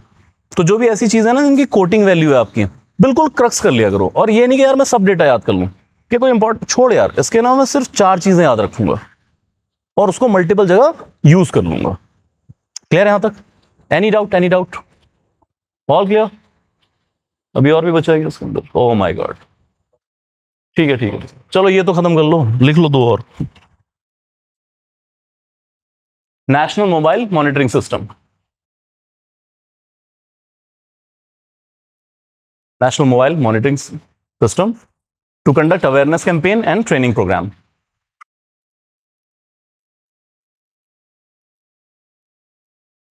Retain alternative attendance methods.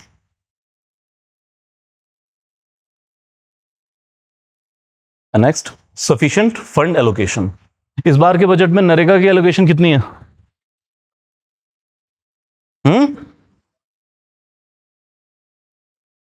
सच में पूछ रहा हूं क्योंकि मुझे याद नहीं आ रहा है। इस बार डिक्रीज है, और जबकि पिछली बार की सच्चाई आपको पता है, शायद पिछली बार 60,000 करोड़ की एलोकेशन थी।